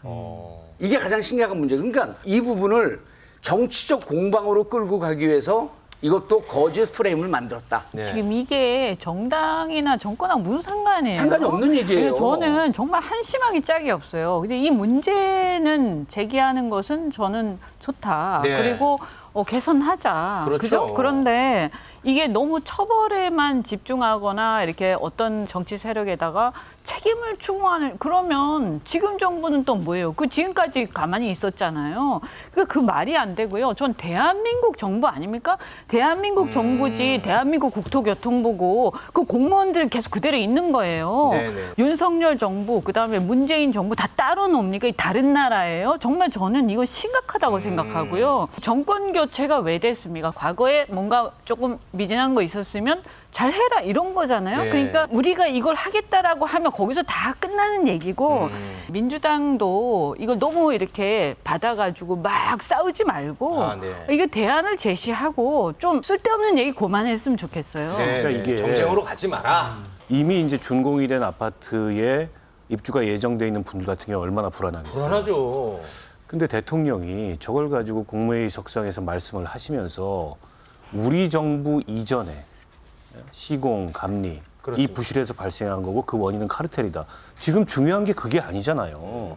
국민들이 이 불안한 문제에 대해서 이 불안을 어떻게 해소할 거냐, 그리고 이런 일이 재발되지 않도록 근원적으로 이 문제를 어떻게 해결할 거냐, 이게 문제의 핵심인데, LH라는 공공기관은 정말 문제가 굉장히 많은 것 같아요. 그 이전에도 LH 직원들이 부동산 투기에 관여되거나 이 직무상 취득한 정보를 불법적으로 이용하거나 전관 예우가 발생하거나 이런 일이 얼마 전에 있었잖아요. 난리가 났었죠. 근데 또 이런 문제가 발생을 일이었어. 했는데 지금 대통령이 카르텔을 던져놓으니까 오늘 LH에서 나온 대책이 반카르텔 무슨 TF를 구성을 했어요. LH가 카르텔이에요. 제가 보기에는 그 LH 자체에 대해서 근본적인 문제를 진단하고 필요하면 이건 뭐 전 조사도 하고 수사도 해야 된다고 보는데, 근데 그게 아니고 대통령이 이게 전 정권 문제, 현 정권 문제를 나눠가지고 이 문제조차 편가르기를 하고 있는데 이게 과연 이 문제의 본질과 얼마나 상관이 있는 거며 이 문제를 지켜보는 국민들이 느끼는 불안을 해소할 수 있는 방법인지에 대해서 정말 답답해요. 오늘 그 얘기를 들으면서. 그러니까 이거 좀 보강을 하면 이런 거거든요. LH는 공사 아니에요. 그러면은 설계, 시공, 감리 이거 다 외주를 주고 민간업체들이 한 거거든요. 그럼 LH 공사에서 외주를 준 상주 감리 회사가 제대로 감리를 했나라고 하는 것을 그것만 들여다보면 되는 거예요. 이게 왜 정권의 문제가 됩니까? 본인들이 정권의 문제라 해서 문재인 대통령 그 시절을 공격하고 싶은 프레임을 만드는 것 자체가 문제인 거예요. 불안해하는 사람들에게는 상주 감리 회사가 제대로 감리했는지 들여다보겠다. 그 부분에 대해서 문제가 있으면 그런 자들은 처벌을 하겠다. 이렇게 되면 끝나는 거거든요. 그리고 한 말씀 더 드리면요. 문재인 정권 때에 그 LH 문제가 굉장히 심각했고 그게 사실은 정권 교체되는데 큰 어떤 요인이 됐어요. 투표로 계속 심판받았죠. 그렇잖아요. 그럼 정권 교체가 왜 된 거예요? 이제 이게 문제가 있으니까 정권 재창출이 안 된 거예요, 민주당이. 그러면서 결국 정권이 바뀌면 당신들이 새로운 세력이 다른 세력이 이걸 좀 제대로 했으면 좋겠다예요. 그러니까 지금 공방을 할 때가 아니고 이미 공은 지금 정부에 넘어온 거예요. 그렇잖아요. 안 그러면 정권 안 바뀌었게요. 그럼 만약에 지금 야당이면 민주당 탓하고 해도 돼요. 근데 지금 여당이잖아요. 책임이 누구한테 있는 거예요? 이 정부의 권력이라든지 여러 가지 지금 할 수 있는 권한이 누구한테 있어요? 그럼 지금 바꾸면 되는 거예요. 남 탓하지 말고. 정말로 한심해요. 저희도 마이너리그 개막 이후 이현주 의원님 표정이 가장 좀 이현주 의원은 이쪽에 와서 앉아야 될 것 같아요. 자리를 아니, 그런 문제가 아니고 거기가 아니라는 거야. 그런 말하면 더하네요. 그런 문제가 아니고 또 편을 갈라요. 아니 그런 문제가 아닌 거예요. 이런 식으로 하면 5년마다 바꾸어가면서 서로 욕하다가 아무것도 해결이 안 될 거예요. 이게 우리나라가 지금 이래가지고 엉망이 되고 있다고요. 모르는 말씀이에요. 지금 이게 완전 망국적인 상황이에요. 이거는 정권의 문제와는 무관하다. 정치적으로 가지 말자. 정치 문제가 아니에요. 근데 정치 문제로 끄집어내서 전 정권 탓하는 이 정부 정말 한심하다는 생각이 드는 거예요. 근데 사실은 민주당도 과거에 잘못한 게 있어요. 아니 그렇죠. 그러니까 지금 그러니까 제 얘기는 뭐냐면 그런 얘기 이제 그만하자는 거예요. 좀 지긋지긋해요 정말로. 지적을 했는데 흥분하지 마시고 네 분 목소리가 뭐 거의 한 곳으로 모아지는 것 같아요. 이거 정치로 하지 마. 정치고 풀지 말자고 하는데 현실은 정치로 가고 있잖아요. 서울 양평강 고속도로 관련해서는 지금 여당에서 국정조사를 반대하고 있어요. 그런데 이 건에 대해서는 또 국정조사를 검토하고 있더라고요. 이거 참 어렵다라는 생각이 드는데 그건 어떻게 받아들여야 될까요? 김용남 의원님. 제가 보기엔 두 가지 사안 다 지금 국정조사를 추진할 만한 상황은 아니라고 생각해요. 두 가지 다. 왜냐하면 서울 양평고속도로도 민주당이 제기하는 의혹은 대선 이후에 외압을 행사해서 노선이 바뀌었다잖아요. 그러면 적어도 외압을 받은 사람이라든지 아니면 외압 행사가 이루어진 어떤 문건이라든지 뭐 결정적인 증거가 나와야 국정조사라는 거창한 절차를 시작할 수 있는 거죠. 근데 구체적인 증거가 아직 없잖아요. 부실 시공과 관련해서도 정권의 바뀜에 따라서 어떠한 변화가 있었다든지 이익을 정권과 가까운 사람이 결정적으로 얻었다라는 뭐가 나와야 국정조사를 할 수 있는 거죠. 그리고 팩트 확인을 위해서는 국정조사는 그렇게 효율적인 절차는 절대 아닙니다. 한계가 너무 뚜렷해요. 왜냐하면 국회의원들이 카메라 앞에서 하는 절차잖아요. 거기가 무슨 정치한 수사를 하거나 아니면 어마어마한 기록을 다 훑어보고 조목조목 추궁을 과학적으로 할 수 있는 자리는 아니잖아요. 양평강 고속도로는 특검으로 가라는 얘기입니까? 아니 그거는 뭐 결정적인 증거가 나오면 수사나 아니면 필요하다면 뭐 특검도 할 수 있겠죠. 지금 김용남 의원의 얘기가 상식적인 인간의 집합체면 저 말이 맞아요. 근데 지금 정치권은요 그냥 욕망과 야망이 부르고 하기 때문에 뭘 하지 말라고 하게 되면 뭘 서로 감춘다고 또 공격을 해요. 그래서 제가 보기에는 민주당에서 양평고속도로 그 국정조사 하자 그러잖아요. 하고자비야. 뭘 하려 그래. 그럼 지금 국힘에서도 이 부분에 대해서 LH공사 부실 시공 감리 등에 대해서 하자 그러잖아요. 국정조사를 하자 그래요. 하자 그래요. 여당이. 그럼 양쪽이 하나씩 하자 그러니까 둘 다 받아줘야 돼요. 그게 해법입니다. 국민들이 보기에도요. 진영으로 나눠졌잖아요. 양쪽 다 안 하면 정치권이 서로 짬짬이하고 다 가려버리네. 이렇게 오해를 살 수 있기 때문에 지금 같은 경우는 오히려 정쟁을 줄이기 위해서는 국정조사를 해야 됩니다. 양쪽 다 해야 됩니다. 본격적인 정쟁의 시작이 되는 거 아니에요? 막을 수가 없어요. 막을 수가 없어요. 국정조사는 국회가 권력을 감시하는 수단입니다. 권력은 지금 윤석열 정부에 있는 거예요. 양평고속도로든 철근 얘기를 하든 그것이 야당을 겨냥한 게 될 수가 없는 거예요. 본질적으로. 그것은 현 정부를 대상으로 할 수밖에 없어요. 어쩔 수 없이. 국정조사나 국정감사의 기능 자체가 그런 거예요. 그런데 문제는 뭐냐면 지금처럼 이런 정치판에서는 국정조사가 시간 낭비가 될 가능성이 굉장히 많아요. 그래서 궁극적으로는 저는 제대로 이것이 팩트를 진상을 규명하기 위해서는 네. 특검으로 갈 수밖에 없다 특검이요? 이런 생각이 듭니다. 네. 이거 누구 편을 드는 문제가 아니에요. 윤석열 대통령이 공정과 상식을 내세우면서 집권을 하셨어요. 맞습니다. 그렇기 때문에 자신의 주변 문제에 대해서는 정말 너무하다 싶을 정도로 하셔야 국민들이 지지를 합니다. 네. 근데 수사권 발동하겠습니까? 그리고 특검도 사실은 우리가 역대 특검을 해봤지만 국정조사가 갖는 한계하고 조금 다르지만 특검도 사실은 한계가 굉장히 많아요.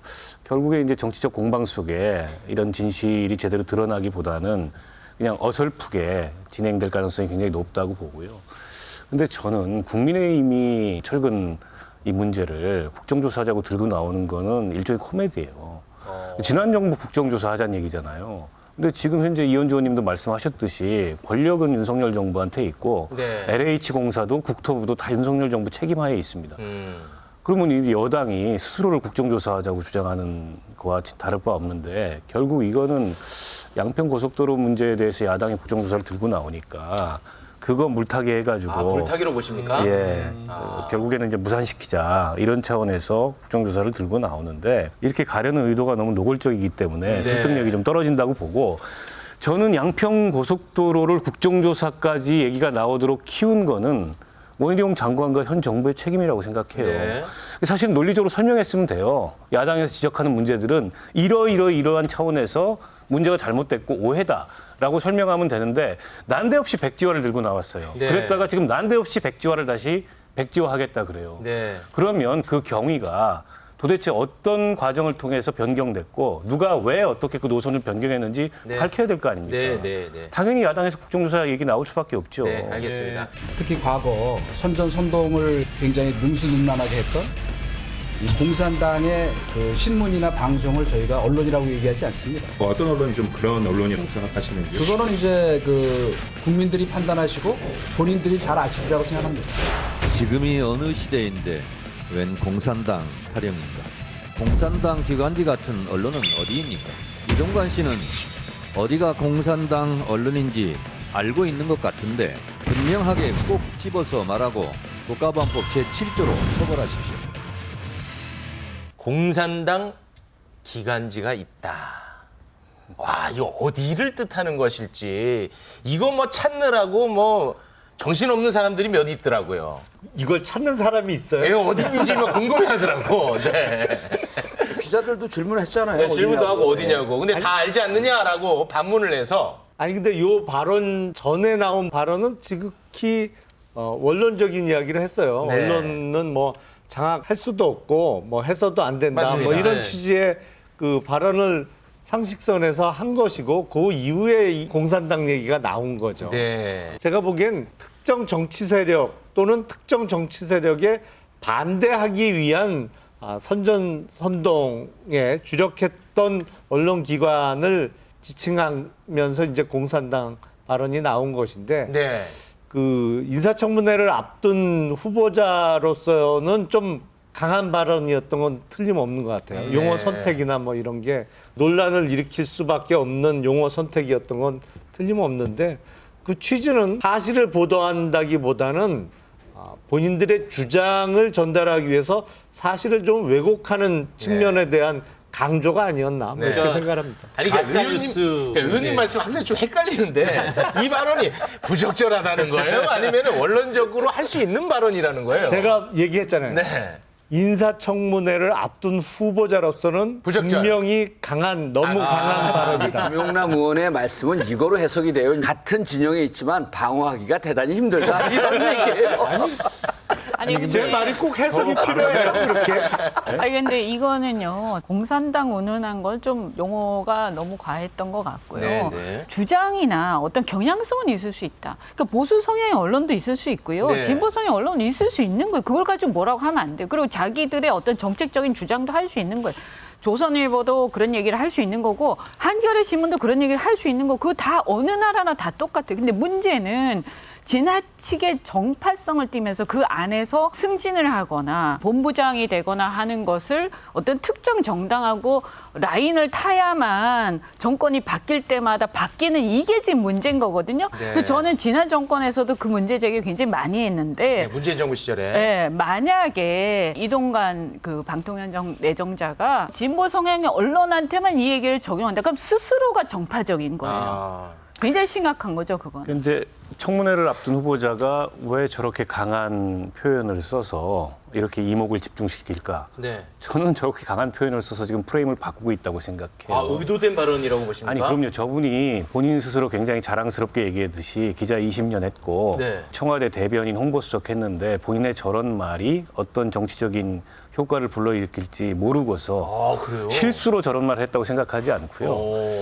결국에는 본인의 뭐 지금 자녀 학폭 문제든 언론 네. 장악 문제든 또 부인의 무슨 뭐 인사청탁 문제든 청문회 여러 가지 이제 그 논란거리들이 있는데 그걸 공격적으로 돌파하겠다라고 저는 굉장히 의도적으로 저 말을 썼다고 생각하고요.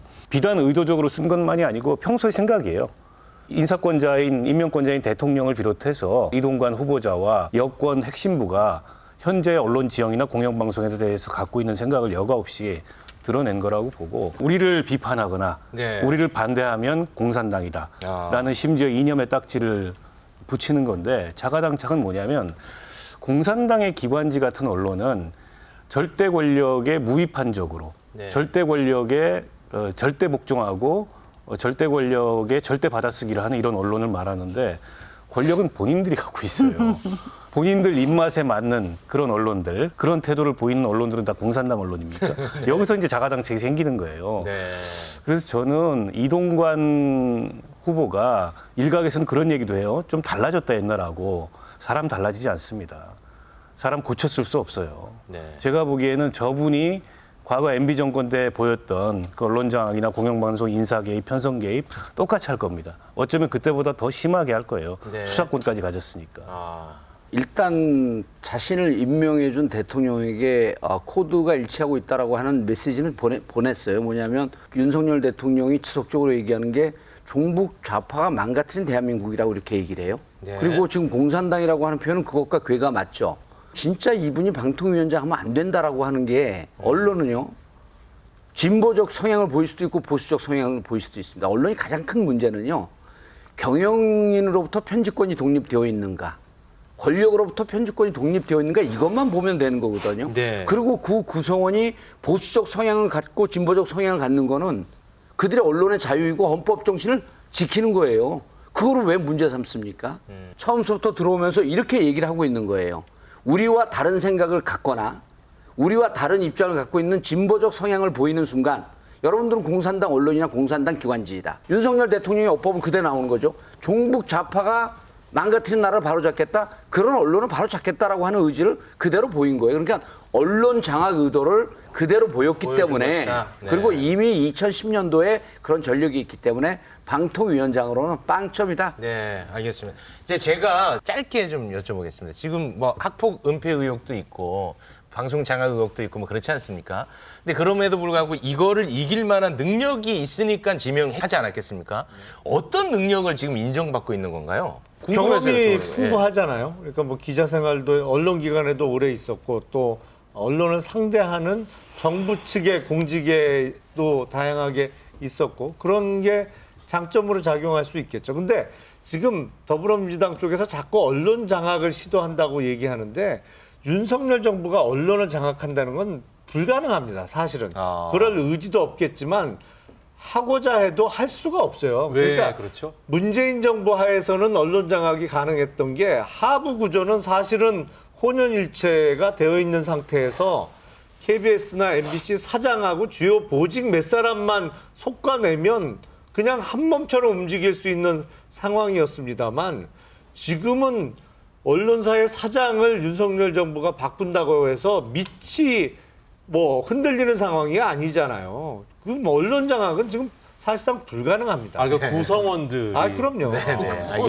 구성원들이 지금 다 대부분 진보적 성향을 보이고 있다라는 말씀을 하고 계시는 것 같은데. 저는 뭐 그 용어 사용에는 동의하지 않습니다만 하지 마세요. 내가 할 테니까. 사실은 언론 노조가 하지 마세요. 내가 할 부추긴 테니까. 것이죠. 언론 노조가. 그러니까 이런 거예요. 2010년도에 당했던 언론인들이 그 이후로 본인들이 당했던 거에 대해서 학습 효과가 있어요. 그런 인사 문제, 국정원의 사찰 문제, 또 국정원도요. 정권이 바뀌고 난 다음 사찰의 당사자들이 처벌받는 걸 또 봤습니다. 그거 못해요. 그러니까 지금 하려고 하는 시스템은 뭐냐 하면 공영방송 KBS 하나 남겨두고 나머지는 다 민영화시키겠다는 거예요. 민영화를 통해서 방송을 망가뜨리겠다라고 하는 그 구도인데 여기 구성원들이요. 이렇게 똑똑한 분들 계시잖아요. 못해요. 제가 봤을 때는 그렇게 좀 장악하려고 해서 장악되지가 않아요. 그래서 이걸 너무 막 이렇게 자꾸 무리를 하면요. 이게 정권의 부담이 엄청나게 올 거고요. 아니 자유국가라면서요. 그러니까 TV조선이든 MBC든 그냥 다 놔두세요. 왜 정권이 바뀔 때마다 돌아가면서 교대로 괴롭힙니까? 정말 지긋지긋해요. 알겠습니다. 자, 한 말씀만 드리면 요거 길어지면 일단 민주당 얘기 못해요. 언론기관이 사실을 보도해야 되는데 사실을 만들어내기 때문에 그 문제죠. 방치할 수가 없는 거죠. 그래도 정권 바뀔 때마다 똑같이 들어요. 공산당 기관지? 혁신을 책임지겠다고 나선 김은경 혁신위원장의 노인 폄하 논란 파장 계속되고 있는데요. 자기 나이로부터 여명까지, 그다음에 엄마 나이로 여명까지로 해서 비례적으로 투표를 하게 해야 된다는 거예요. 되게 합리적이지만 헌법에 보장된 참정권을 박탈하는 그런 망발이 되었고 할 수가 있을 겁니다. 지도부에서 같이 와서 사과를 해주면은 우리가 이해를 하겠습니다. 이 일이 점점 커지고 있는 모양새인데 어떻게 보십니까? 그러니까 저는 이게 호미로 막을 일을 지금 가래로 막고 있다 이런 생각이 드는데 김은경 위원장의 당시 그 청년들과 모인 자리에서 발언은 부적절했죠. 그 자리에서 필요한 말도 아니었고 이치에 맞는 말도 아니에요. 이게 민주주의 사회에서 1인 1표의 원리가 원칙이 엄연히 있는데 그에 배치되는 얘기를 저렇게 해놓고 그걸 언론이 지적하거나 비판을 하면 아이고 내가 그때 순간적으로 좀 실수했다. 근데 진위는 그게 아니었고 청년들한테 더 많은 기회와 더 많은 발언권이 주어져야 된다는 생각에서 비유를 한다는 게 좀 오버했다라고 했으면 끝났을 거예요. 하루 이틀 비판했지만. 근데 사과할 일이 아니다. 오히려 나의 발언을 왜곡하고 있다. 그러니까 이제 과거가 자꾸 소환됩니다. 과거의 노인 폄하 발언들이 소환돼요. 뭐 정동영 전 의장, 무슨 유시민 전 그 장관. 그런데다가 거기에 불을 질렀어요. 양이원영 의원이. 그렇습니다. 이게 이제 일파만파가 돼버린 거예요. 거기서 커졌어요. 교수 출신이어가지고 정치적인 그 언어를 잘 선택하지 못해서 발생한 일인 것처럼 둘러대고 있어요. 오늘 바로 그 얘기를 했거든요. 사실은 노인의 반열에 곧 있으면 가는데 교수라서 조금 철없이 지내서 정치 언어를 잘 모르고 이게 뭐 정치적인 맥락에 무슨 뜻인지도 아마 깊이 숙고하지 못한 아마 어리석음이 있었던 것 같습니다. 마음이 상하신 어르신이 계시다는 거 잘 알고 있습니다. 노여움을 푸시고요. 그런 뜻이 진짜 아니었음을 이 자리를 통해서 다시 한번 말씀드립니다. 말씀처럼 철이 없고 정치적인 언어도 모르고 그런 분이 민주당의 혁신위원장을 하면 됩니까? 그러니까 계속 엉뚱한 얘기에 퍼레이드가 나오는 거예요. 저희 얘기는 본인이 혁신위원장을 하면 안 됐다는 거를 스스로 지금 자백하는 얘기거든요. 혁신의 동력이 꺼졌어요. 저분 때문에. 이것 때문에 아니, 이제 뭘 할 수 동력이 있습니까? 꺼졌다. 당내에서도 저건 아니라고 지금 보고 있는데. 노인 비하 발언이 문제가 돼서 사과를 하는 자리잖아요. 맞습니다. 근데 그 자리에서 교수 비하 발언을 했어요. 제가 교수라서 철이 없어서 아니 다른 교수님들은 뭐가 돼요. 그러니까 제가 보기엔 김은경 위원장은 하루라도 망언을 하지 않으면 입안에 가시가 돋치는 망언 생성형 AI를 장착한 것 같아요. 입만 열면 사고예요. 교수 비하 발언까지 추가가 그러니까요. 정치하시는 분들께 죄송합니다. 잘못했습니다. 이 말하는 게 그렇게 큰일 나는 일인가요? 그럼 왜 저한테 물어보세요? 남들처럼 그래요. 저한테 물어보세요. 그러면 이현주 의원님. 아니 여러분은 질문하다가 나한테 저는 그렇게 말씀 잘하시는 분이. 아니 저는 그 김은경 혁신위원장이 유감이라는 단어를 하면서 넘어가려고 했는데 죄송합니다라고 하면은 그냥 정리가 좀 됐을 것 같은데. 그러니까 사과를 할 때는 분도덕이 없이 그다음에 최대한 빨리. 한 발 더 나가면요. 동양 철학에서 이렇게 얘기해요. 수치심과 자부심은 동전의 양면이라고 해요. 한 궤라 그럽니다. 그래서 본인이 잘못한 거에 대한 수치심을 정확하게 느끼는 사람은 자부심을 느낄 자격이 있다 그래요. 그러니까 사과를 해야 됩니다. 사과할 때. 아, 이번 건은 사과할 건이라고 사과할 보십니까? 건이죠. 네. 그리고 사과하지 않은 것에 대해서 계속 공격하는 일본 있잖아요. 일본 자신들의 군국주의 침략에 대해서 사과하지 않잖아요. 그건 일본이 세계 제1의 국가가 될 자부심이 없는 나라예요. 이렇게 봐야 되는 거예요. 이게 철학적으로 보면 사과하면 끝날 일입니다. 김은경 위원장을 임명한 이재명 당대표의 사과가 필요합니까? 필요 없습니까? 지금 허위사실 유포하고 있는 거예요. 이재명 임명을 했지만 지금 그 저희는 뭐냐면 이재명 대표가 추천한 듯이 이렇게 얘기를 하고 있거든요. 임명을 했잖아요. 임명을 했는데 그 저변을 모르잖아요. 알겠습니다. 이 정도 시간이 사과 안 하시네, 여전히. 자, 오늘 아주 그 어느 때보다 열띤 토론이었던 것 같습니다. 그렇습니다. 함께해 주신 네 분 여기서 보내드립니다. 고맙습니다. 마이너리그였습니다. 고맙습니다.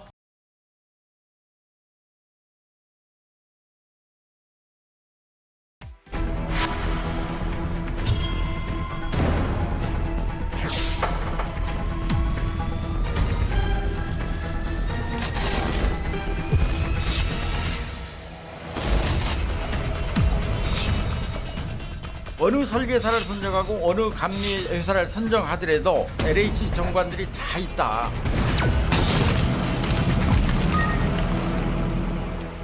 안녕하십니까. 이슈 현장에서 끝까지 파는 현장 소장 임 소장입니다. 오늘은 철근이 빠진 아파트 현장으로 가신다고요? 심각한 그렇습니다. 문제입니다. 네, 심각해요. 이번에 이제 국토부가 발표를 하지 않았습니까? 철근을 빠뜨린 상태로 발주한 소위 LH 발주 아파트 15곳. 이 15곳 중에서 13곳이 설계한 업체가 LH 퇴직자들이 재취업을 한 소위 LH 전관 업체였다. 전관 업체. 이거고요. 네. 게다가 철근이 빠진 아파트 15곳 중에서 10곳 같은 경우에 감리를 맡은 업체 10군데가 역시 마찬가지로 LH 전관 업체였다. 그런데 그럼 나머지 5곳은 어떠냐? LH가 스스로 감리한 셀프 감리였으니까 이번에 발표된 15곳의 아파트 단지가 모두 LH와 직간접적으로 연결돼 있다. 이런 문제가 있었다라는 겁니다. LH 전관 문제 어느 정도인지 하나하나 좀 살펴보도록 하시죠. 광장이라는 업체가 하나 있습니다. LH의 고위직 출신이 대표를 포함해가지고 4명이 임원으로 근무를 하고 있습니다. 일단 대표부터 LH 고위직 그렇습니다. 출신이에요. 이 업체가 이번에 감리 문제를 일으킨 곳이 15곳 중에 2군데입니다. 네. 충남도청이 이전한 신도시 지역에 있는 아파트 그리고 오산 세교에 있는 아파트인데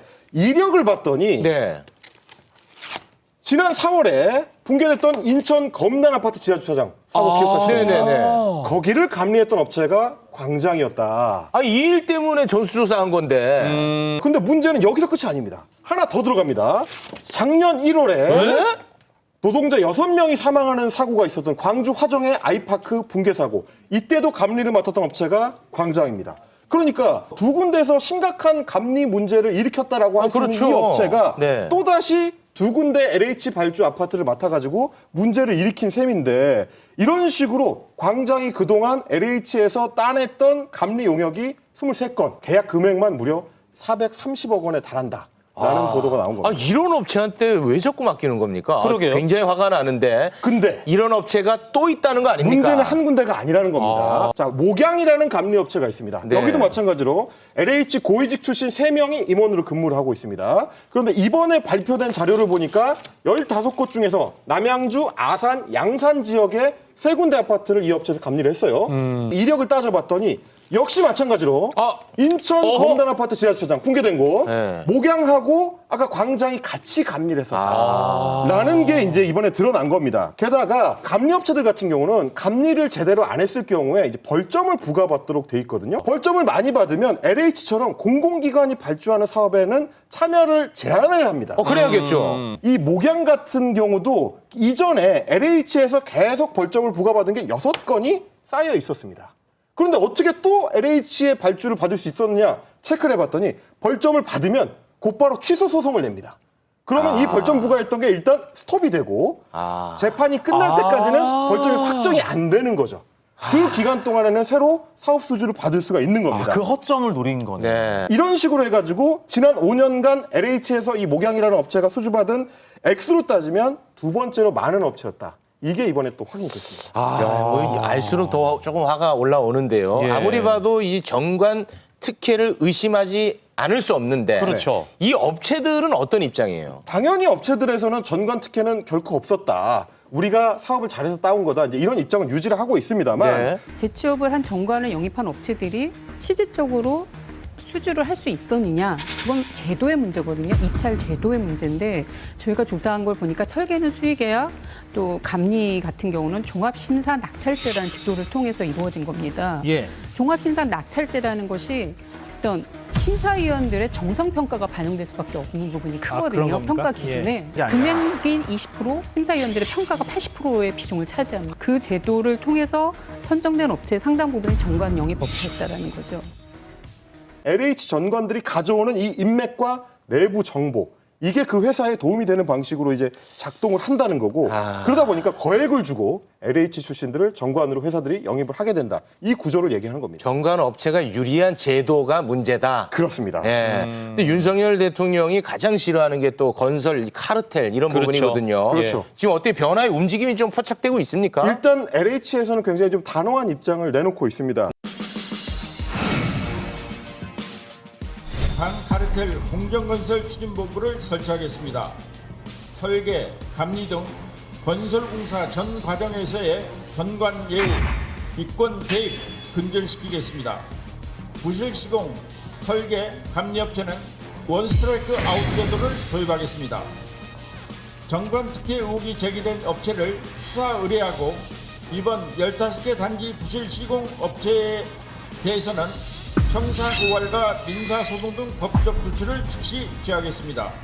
아니 그 뭐 다 맞는 말씀이긴 한데 정관 예우 근절을 왜 이제서야 하냐는 거예요. 바로 그 말씀입니다. 예. 이게 이제 업계에서는 공공연한 비밀이었다라고 했을 때는 미리부터 좀 조치가 들어갔었더라면 이런 문제를 좀 막을 수 있었을 것 같은데 통계를 따져보니까 더 문제가 심각한 것이 한 5년 정도를 따져보니까 LH를 퇴직한 사람 중에서 3급 이상의 이제 고위직 퇴직자죠. 이런 사람들의 절반 정도, 한 300명 정도가 LH하고 계약한 이력이 있는 회사로 넘어갔다. 그 기간 동안에 LH가 맺었던 계약 전체 5분의 1 정도, 한 20% 정도가 이 소속 업체들하고 계약을 했더라. 액수만 따져보니까 9조 원 정도가 되더라. 엄청난 겁니다. 게다가 이 업체들하고 이제 따로 공모를 안 하고, 그러니까 경쟁 입찰을 안 하고 수의 계약으로 직접 계약을 맺는 경우가 34%나 됐다.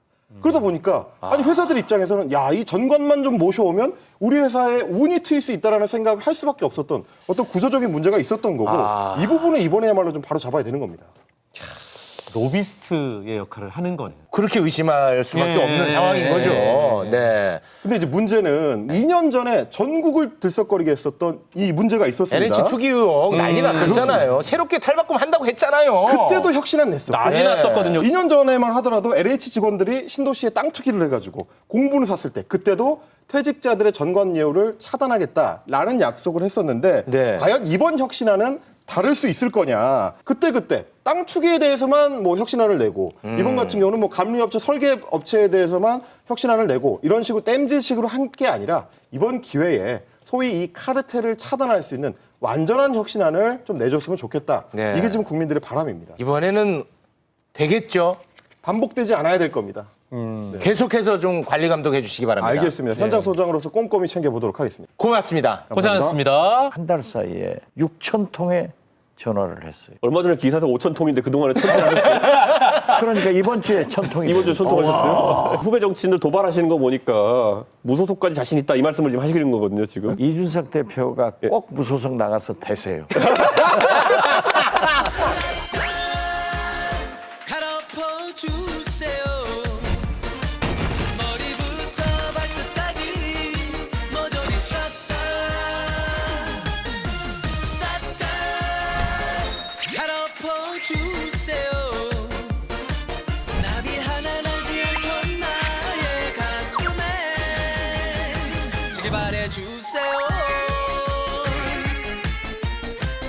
정치판 싹 다 갈아엎으러 출동한 42년생 정치 천재 박지원 전 국정원장, 85년생 정치 천재 이준석 전 대표. 아유, 어서 오십시오. 야, 정말 흥미로운 조합입니다. 정말 흥미로워요. 이준석 전 대표는 하버드 출신으로 진짜 천재고. 네. 원장님은? 천재 보조. 바로 먹이고 시작하시는군요. 아, 대한민국 유력 정치인 가운데 최고령 정치인, 최연소 정치인. 미국 와. 바이든 대통령이 1942년생. 얘기 좀 그만하세요. 바이든 대통령도 재선 나가는데. 네. 두 분이 함께 단 둘이서 방송을 하셨던 적이 있나요? 둘이 하는 자리는 처음인 것 같아요. 네. 역사적인 방송이네요. 느낌을 5자로 좀 표현해 줄 수 있을까요? 영보이 감사. 영보이 감사. 영보이 감사. 대표님? 건강하세요. 아, 진짜 이걸 이렇게 이건 아니죠. 아니 이것보다 더 좋은 말이 어디 있어요? 지금 보면은 대표님보다 더 건강해요. 오래오래 건강하십시오. 네. 우리 그 이준석 대표님. 네. 요새 그 뭐 유튜브를 또 천하람 위원장이랑 하던데 네. 총선을 향한 행보 아니냐라는 의심을 저는 개인적으로 하고 있거든요. 이게 뭐 방송이라는 것이 또 이런데 드라이버 같은 데 나와가지고 질문 받고 이러는 것보다는 우리 하고 싶은 거 한번 해보자 이래가지고 네. 살살 천하람 위원장 꼬셔가지고 저희가 이제 하고 싶은 거 하고 있습니다. 반응은 어떻습니까? 지금 유튜브? 썩 좋지 않아요. 그거야 본인이 하고 있는 유튜브 기준으로 말하는 거고. 드라이브 자주 나오세요, 드라이브. 여기 나오기 직전에 2만 명 돌파했기 때문에 네. 구독자 수 쫙쫙 올라갑니다. 알겠습니다. 네. 예. 이준석 대표 재개발 잘 되기를 진짜 바랍니다. 열심히 하겠습니다. 네. 예. 박지원, 이준석, 셀프 재개발. 오늘 스튜디오에 모신 두 분은 진작부터 내년 총선에 나가서 정치판 싹 다 갈아엎어보겠다 선언을 한 상태입니다. 또 출마하시는 겁니까? 제가 네. 아직도 할 일이 남았고 윤석열 대통령과 민주당에서 제일 잘 싸우고 또 고향 발전을 위해서 그리 간 거죠. 이준석 대표. 네. 저는 한 달 사이에 6천 통의 전화를 했어요. 얼마 전에 기사에서 5천 통인데 그동안에 1,000통 하셨어요? 그러니까 이번 주에 1,000통이 이번 주에 1,000통 하셨어요? 정말 대단하시다. 그렇게 노력을 해야 돼. 노력하시구나. 그래서 나는 매기 역할을 하겠다. 매기 역할. 네. 지금 현역 의원들이 게으르고 하네요. 그래요. 원장님이 출마 선언하니까 올드보이들이 그냥 막 대거 밀려온다 뭐 이런 기사들이 많던데요. 네, 그렇더라고요. 예. 그런데 저는 꾸준히 농사를 졌어요. 정치 농사. 네. 네. 그렇기 때문에 나는 추수할 권리가 있고 네. 따라오는 올드보이들과는 좀 그래도 다르다. 가장 기쁜 게 영보이, 영천재, 이준석 전 대표와 올드보이 함께 만나는 거예요. 기분이 너무 좋아 보입니다. 얼마나 좋아요. 네. 크램파 소리 안 들으니까 더 좋지. 아니 우리 대표님은 선거 지휘 정말 잘하셨잖아요. 손대는 선거는 다 이겼잖아. 그건 내 건 졌다 또 얘기하려고 그러는데. 아니 그게 아니라 빌드업이 또 이제 또 살살 나오는 게 같은데. 그게 아니라 네. 원장님 내년 희망이 총선? 있는지 어떻게 보시는지. 그 후배 정치인들 도발하시는 거 보니까 무소속까지 자신 있다 이 말씀을 지금 하시는 거거든요 지금. 무소속까지요? 이준석 대표가 꼭 무소속 나가서 되세요. 아니 근데 당 대표까지 하신 분인데 무슨 무소속이에요? 대표 다 학살됐잖아요. 그렇기 때문에 우리 이번에 박지원 대표님도 다 겪으시고도 여러 당적으로 출마해서 당선되신 분이기 때문에 불안해. 홍준표 시장이 말했잖아요. 이준석 전 대표 안고 가라. 유승민 안고 가라. 네. 안 안고 가니까 안고 가라가 한 거예요.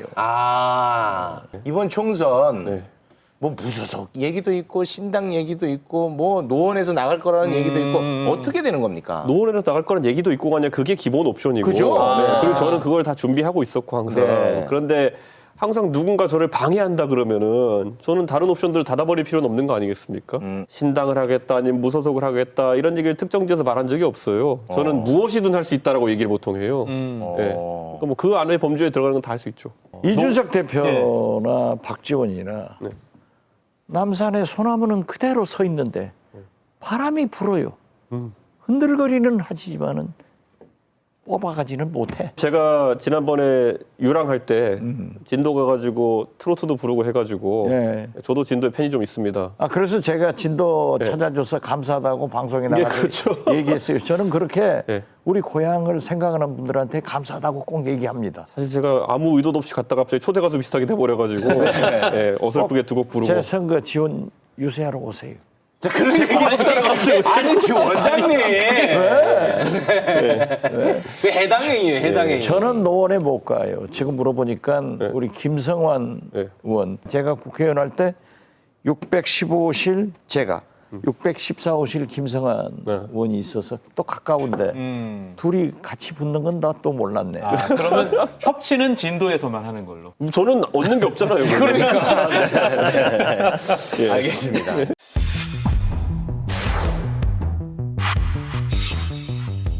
제 발언에 대한 여러 비판과 논란에 대해서 사과의 말씀을 드립니다.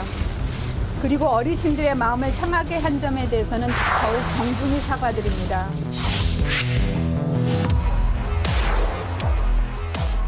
마음 상하게 해드린 거 너무 죄송스럽게 생각하고 마음 푸셨으면 좋겠다는 말씀드립니다.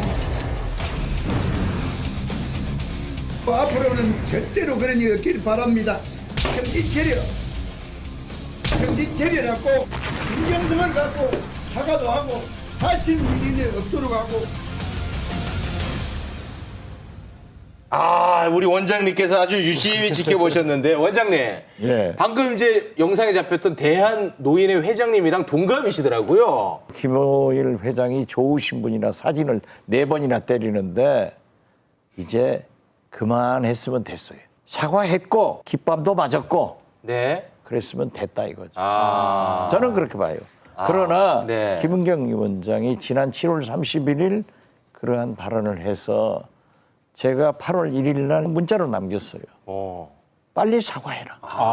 누구나 실수할 수 있다. 늘 민주당은 타이밍을 놓쳐. 오늘이라도 이재명 대표가 따끔하게 질책을 하면서 사과를 했으면 더 멋있었을 거예요. 그 부분은 좀 그런데 아쉽고. 김호일 노인회 회장이 아무리 사진이지만은 귀때기를 저렇게 세게 4번이나 때려버렸으면 이제 된 거지. 뭐. 저는 이 김은경 혁신위원장이라는 분 이게 보통 어느 정당이든 혁신위원회에 대해서 별로 기대하진 않아요. 그래요? 보통 당대표의 의지를 투영해서 할 말하는 정도의 조직으로 보는 경우도 있고 근데 이번에는 더 안 좋은 게 뭐냐면은 사고의 강도가 커집니다.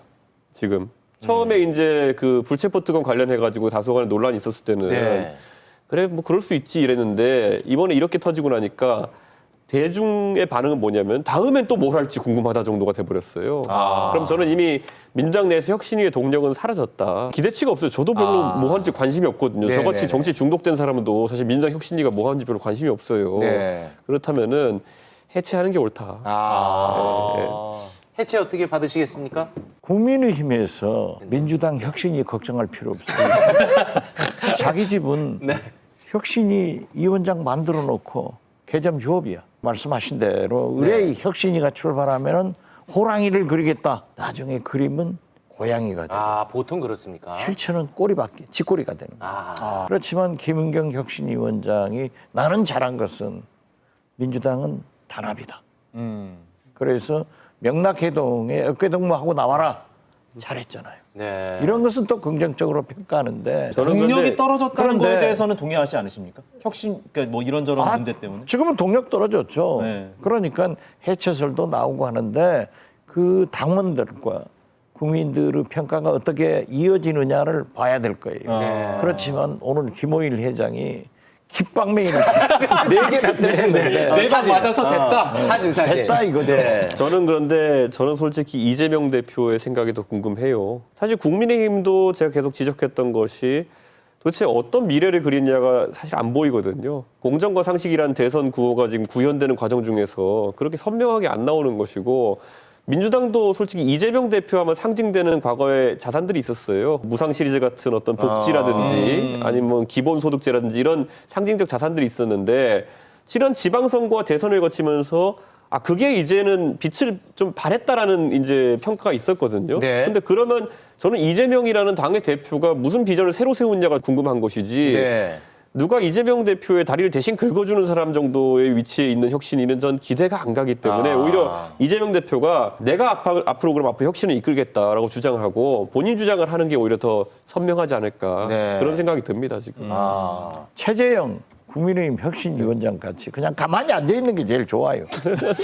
거기 왜 있어요 혁신이? 제가 있을 땐 잘하셨고요. 저를 쫓아낸 다음에는 윤핵관들이 꼬다는 보리자로 만든 겁니다 그분도. 그러면 다시 들어가세요.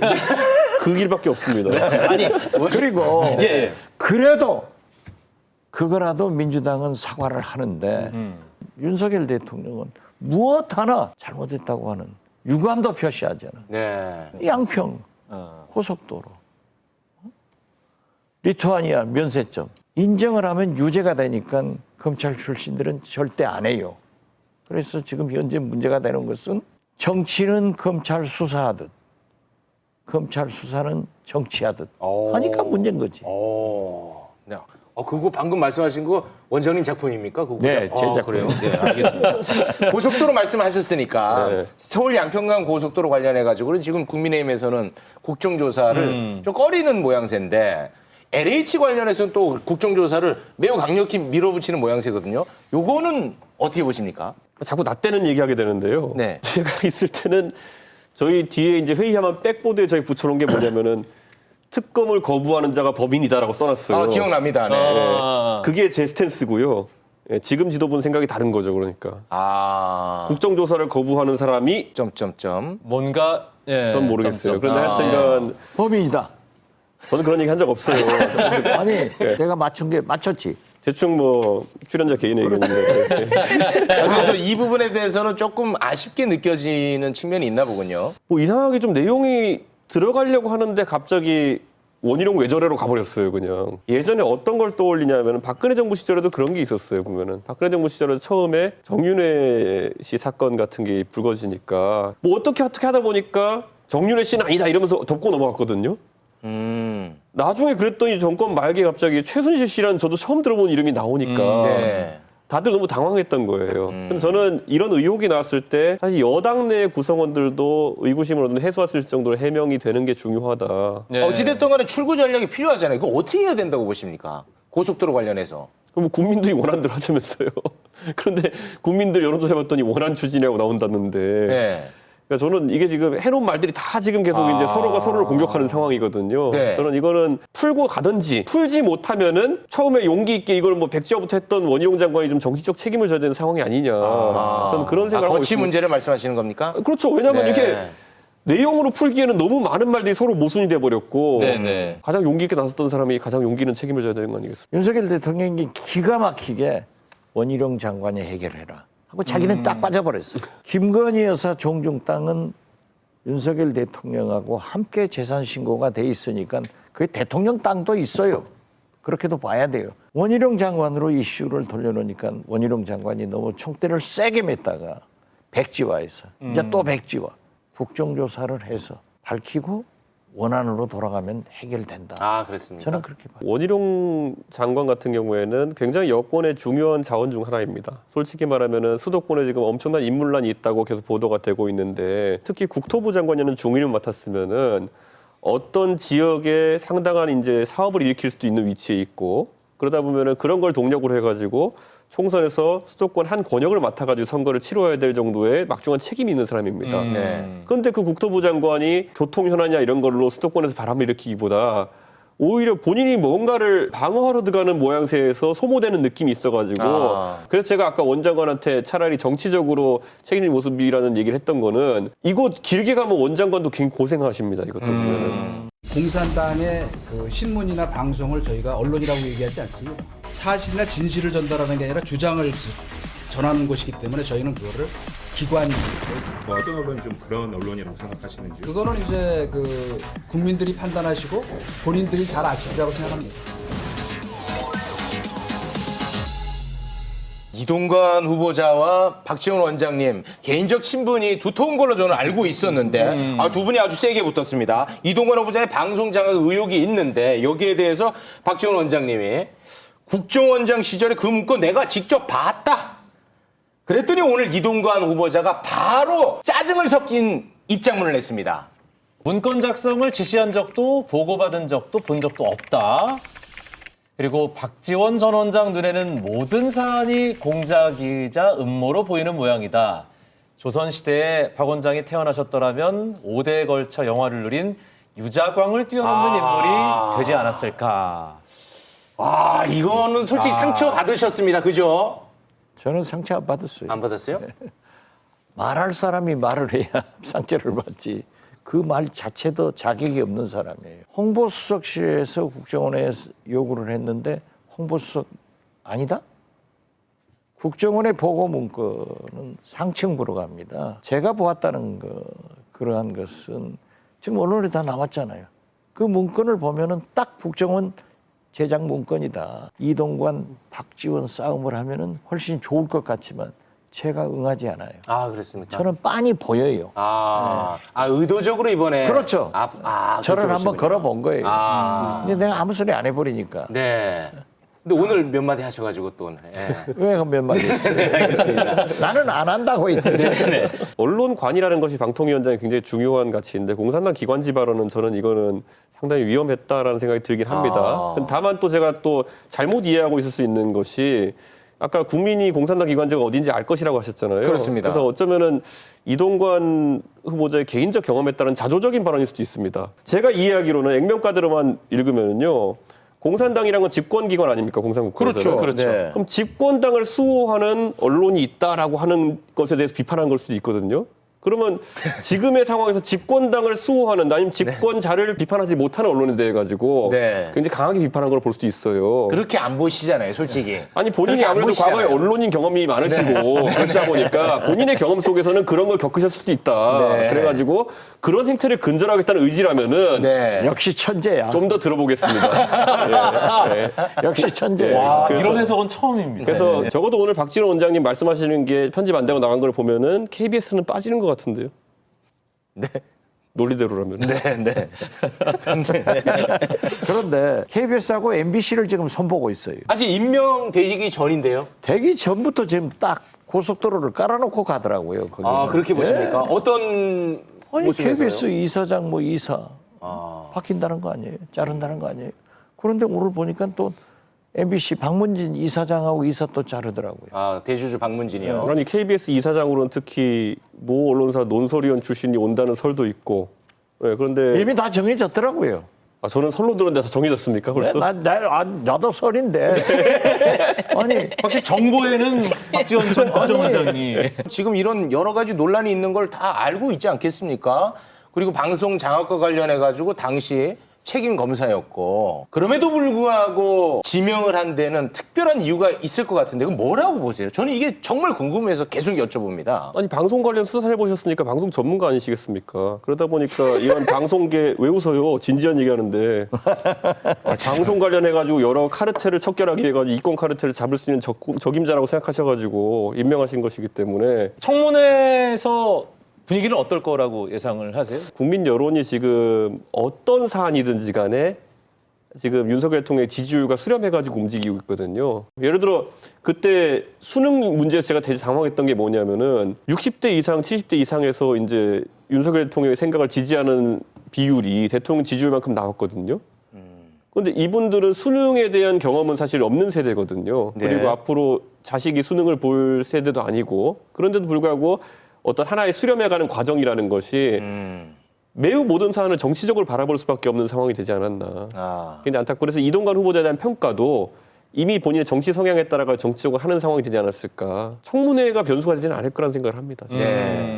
그러나 민주당이 청문회를 보이콧하겠다고 해서 그래서는 안 된다. 청문회에서 진짜 실력 발휘해가지고 왜 부적격자인가 이런 걸 따져봐야 돼요. 지금 MB맨들이 대거도 진출했다 이런 보도 많이 나오지 않습니까?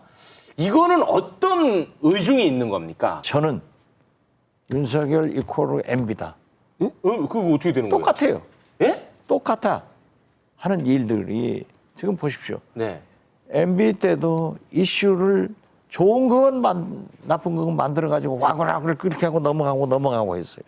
지금 계속 연속되잖아요. 아니 근데 제가 궁금한 건 뭐냐면요.